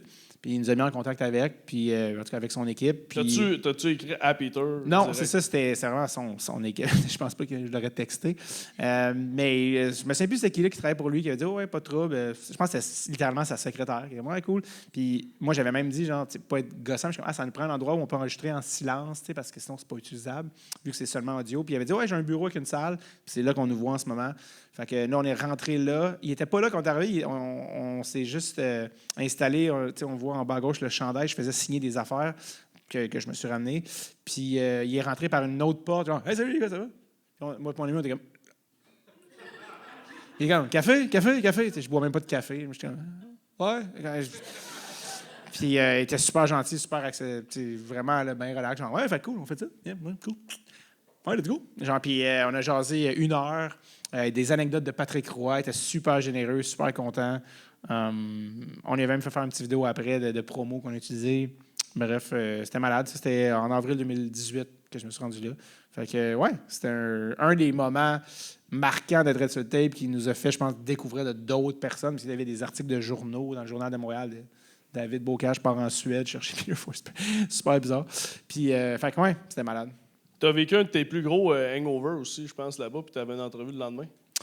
Avec oui. Elias Pettersson. Ouais, en qui est fait, rendu une des vedettes des Canucks. Ouais, c'était même pas une entrevue. En fait, c'est quand on est arrivé à Stockholm, le lendemain, il fallait qu'on soit l'équivalent de Montréal-Bécomo. C'était comme vraiment loin. Fait qu'on avait comme 9 heures de route à faire. Puis là-bas, moi, je bois vraiment pas tant que ça dans la vie. Puis on était dans un bar, puis j'étais avec mon ami, Tom, qui coproduit, puis on buvait une bière. Puis là, je sais pas trop quoi. Je pense qu'on avait des shots. Mais les shots, je pense, sont comme 2 fois ou 2 fois et demi la taille. Fait que rapidement, j'étais comme... Oui, mais là, je me sens comme la marde. Fait que je me suis la veille, je me suis dit, non, j'ai pas envie, là, je me suis fait vomir. Parce que j'étais comme, demain, on a une grosse journée, j'ai pas le temps. Puis le lendemain, ce qui est arrivé, l'affaire d'Elias Pettersson, c'est qu'on n'avait pas une entrevue avec lui, on allait voir la finale de la Ligue suédoise de hockey sur glace. Puis son équipe menait 3-0 à Elias Pettersson, qui est une star maintenant dans la Ligue nationale. Puis Thomas, mon ami, est arrivé et il a fait « On nous pognait des passes médias. » Fait que là, il était allé voir le monde. « On est des médias du Canada, monsieur. » Il est du Canada, nous. Parfait. Ils nous ont donné des passes médias. Puis, absolument. Puis on s'est ramassé avec la passe média. On s'est ramassé. Parce que là, ils ont gagné le championnat cette game-là. Puis Elias Pettersson, MVP des séries, champion. Il avait 19 ans, le gars. Puis on s'est ramassé sur la glace avec lui. Hey, salut, ça va? Puis il était comme... C'est qui, toi, tu sais? Puis je parlais en anglais. Il était comme... pas envie de parler anglais. Tu sais, il parlait suédois, tout ça. Fait que je suis comme... Tu s'en viens-tu à Vancouver? Il était repêché à Vancouver. Il était comme... Je sais pas. Puis, fait que c'est ça. Fait que, c'est comme ça qu'on s'est ramassé sur la glace mais, avec lui. Mais toute cette journée-là, j'ai pas mangé. J'avais encore mal au cœur de la veille. Parce qu'on est aussi arrivé la journée en Suède où Avicii est mort, qui est un DJ suédois. Je me suis arrivé, comme c'est-tu le genre d'impact que j'ai sur une société, moi? J'arrive à quelque part. Puis, fait que là, tout le monde blastait Avicii dans tous les bars. Puis c'était comme You wake me up! Fait que, je pense qu'on s'était emporté, mais bref, fait que, ouais. La dernière question ne sera pas posée par moi, va être posée par un de tes meilleurs amis. Oh! On va aller l'écouter. Peter Forsberg. Oui, c'est ça. Ça serait malade. Salut Davey, ici Chucky. Marc m'a demandé de lui partager une histoire qui t'implique. Puis il y en a juste une qui m'est venue en tête. Je trouve que c'est l'histoire qui te résume le mieux. J'aimerais ça que tu racontes la fois où tu as failli gâcher un mariage. Merci. Wow. Ça va être le fun. Ouais, je l'ai faite un petit peu sur scène, cette anecdote-là, mais elle dure comme 45 minutes, là, puis je veux la faire en version très condensée, inquiétez-vous pas. Mais oui, en fait, c'est ça, c'est Tom, mon ami, en fait, avec qui je suis allé en Suède, qui est le coproducteur, on l'appelle Producer Tom de Dread sur le Tape, c'est un de mes beaux amis qui est gardien de but, qui a joué pro en France, qui a gaulé à Princeton, d'ailleurs. Gaucher, droitier? Lui, il attrape de la gauche, c'est un gardien. Bref, mon ami Tom se marie, je suis un des garçons d'honneur, et puis... quelques jours avant, je me fais dire par une des filles d'honneur, genre, ouais, fait que toi, c'est quoi ton speech, tu sais, pour... T'es humoriste, tu vas faire un speech. Puis j'étais genre, je peux pas ça. Puis là, j'ai comme la pression de faire un speech. Je suis comme, OK, je vais écrire un speech. J'ai écrit un speech avec des jokes. Tu sais, des jokes sur la mariée. Tu sais, des jokes pour tout le monde, là, que tout le monde ait du fun, tu sais. Puis là, j'apprends la veille que 75% des convives vont être anglophones. Je suis comme, bon, faut que je traduise mes jokes en anglais. Bref. Et je vous épargne la journée du mariage, mais il y a eu plein de... il y a eu plein de petites affaires qui faisaient que les photos n'ont pas marché, il n'y a plus... Ce qui fait que la mariée accumulait certaines tensions aussi. C'était comme, ça gosse, ça marche pas. Le DJ raté EQ, comme plein d'affaires. Et moi, un moment donné, je vais faire mon speech, puis c'est comme dans le repas. Parce que comment tu vas faire ton speech en dernier des garçons d'honneur à tel moment après, genre le repas principal. Je suis vraiment qui est cool. Mais tu sais, genre, je fais ça dans la vie, là, dire des affaires. J'ai trop un feeling de où ça s'en va, tout ça, mais regarde, on est rendu. Puis là, il y a même un des garçons d'honneur. Non, je pense qu'il est le best man qui me dit là, pas d'affaire de joke de sexe. Je dis, mais non, je suis pas cave. Puis lui, il est comme plus un petit peu religieux puis très conservateur. Je dis, non, ça va être des jokes sur le marié, la mariée, là, accessible, là, que tout le monde va être comme j'essaie d'être le plus grand. Vous avez vu Mousqueton tantôt, je ne suis pas le plus grand public tout le temps, mais j'essaie d'être accessible. Bon, bref, je fais des jokes là, sur la rencontre, puis cette affaire-là. Et j'arrive, vient mon tour, le micro sans fil, tout ça, devant le monde avec ton suit. Puis la première joke que j'ai, c'est que, puis c'est comme un running gag, on parle juste de ça quand on soupe ensemble avec eux, c'est qu'ils se sont rencontrés sur une application de rencontre, puis c'était comme notre premier couple d'amis qui se sont rencontrés sur une application de rencontre que ça a marché pour vrai, ils se marient, c'est la vraie affaire. Fait que je fais l'une des premières affaires que je dis, c'est, bon, s'il y a une chose qu'on a appris de cette union-là, c'est que les applications de rencontre, crime, ça marche, tu sais. Mais quand je dis ça, j'entends juste un... Mais tu sais, je sais pas si tu as déjà vu une salle de réception qui fait juste comme en même temps, puis je suis comme... Tu sais, genre me planter devant des gens, ça m'est arrivé souvent, là, ça fait comme partie intégrante de mon métier, mais là, je suis comme... Ah non, là, ça feel différent. Là, le bateau vient de quitter le quai et l'iceberg était juste là. Et je me revire vers la table des mariés, puis je vois mon ami qui fait « Oh! » Et qui fait « Oh! » Mais surtout qui regarde sa now wife, puis qui a fait. Et là, je réalise, en direct, qu'elle n'avait pas dit à sa famille que c'était, je pense, en fait, un secret. Je ne sais pas pourquoi, ça lui appartient, je ne peux pas répondre pour elle, mais je pense que, je ne sais pas s'il y avait un complexe, peu importe. Cette information-là avait été très volontairement épargnée à sa famille. Fait que là, eux aussi, en même temps, sont comme « Ah oui, OK. » Fait que là, ça se passe là, mais écoute, je commence un number de peut-être 10-12 minutes, tu sais, deuxième gag, cow! Je suis comme, c'est parti. Et là, écoute, j'ai ramé dans de la mélasse, mon gars, pendant 12 minutes. Le bit sur le père de mon ami était pas rentré comme j'espérais. Bref.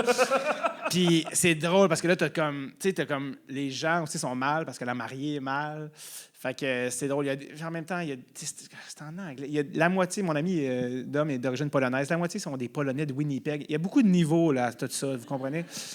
Et en tout cas, je finis par finir cet interminable numéro, peut-être le pire en même temps le meilleur. En tout cas, bref. Mais, puis en même temps, il y a comme la famille de mon ami qui sont crampés. T'as comme des tables qui sont comme... Ils sont comme, oui! Puis là, je vois les jokes qui s'en viennent. Je suis comme, si je dis ça, à suicide, j'ai ça. Tu sais, je vois les... faut que je scripte édite au fur et à mesure, tu sais. Fait et là, en tout cas, bref, fait que là, finalement, là, je vais aller voir. Puis là, je finis avec le bout sweet, tu sais, comment je suis vraiment content, puis ça. Puis pourquoi ils se font bien ensemble, puis tout ça. Et je vais aller voir après, puis, tu sais, je vois bien là, que ça. Puis je vois que, tu sais, la mariée est comme. Bon, ben, damage control. Tu sais, comme, tu sais, je suis comme, fuck, tu sais, genre. Puis moi, ma dernière. Tu sais, moi, je voulais même pas faire de speech, je l'ai fait parce que, bon, je vais faire.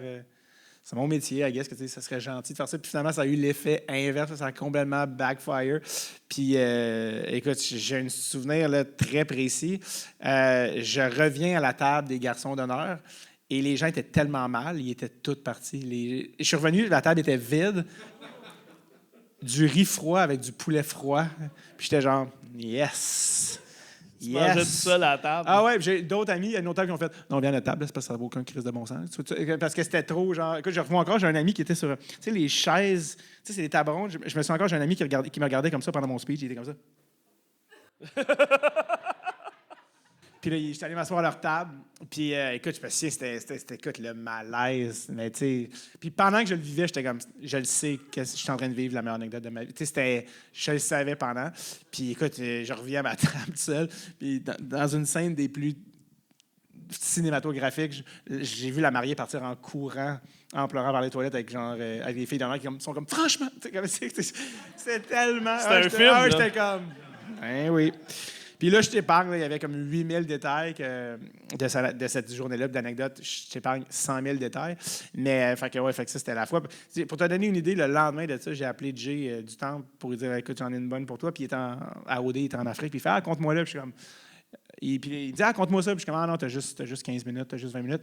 Puis il a fallu attendre qu'il revienne. On était dans un bar. Puis là, il a parti son timer. Puis j'ai dit OK, qu'est-ce qui s'est passé? Puis ça a pris comme 1h15.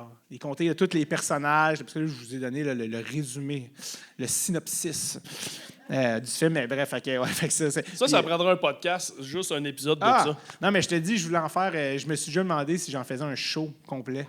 Un show, tu sais, où je compte avec toutes les layers, les strates, les personnages. Il y avait beaucoup de trames majeures, mineures dans ce narratif. Incroyable. Non, il y avait beaucoup de narratifs. Fait que, puis encore à ce jour, les parents de mon ami qui était le marié sont comme « C'est-tu que c'était bon? »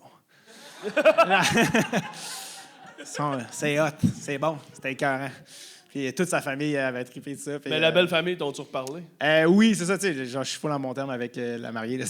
J'ose espérer que c'était vraiment pas intentionnel aussi. Là, c'était pas comme check-moi bien, gâcher ton mariage. C'était vraiment.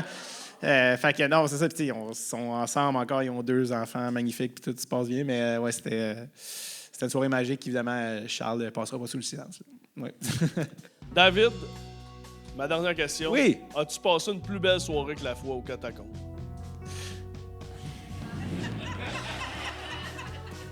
Absolument, Marc-Antoine! David Bocage, mesdames et messieurs! David Bocage! Merci beaucoup, Dave.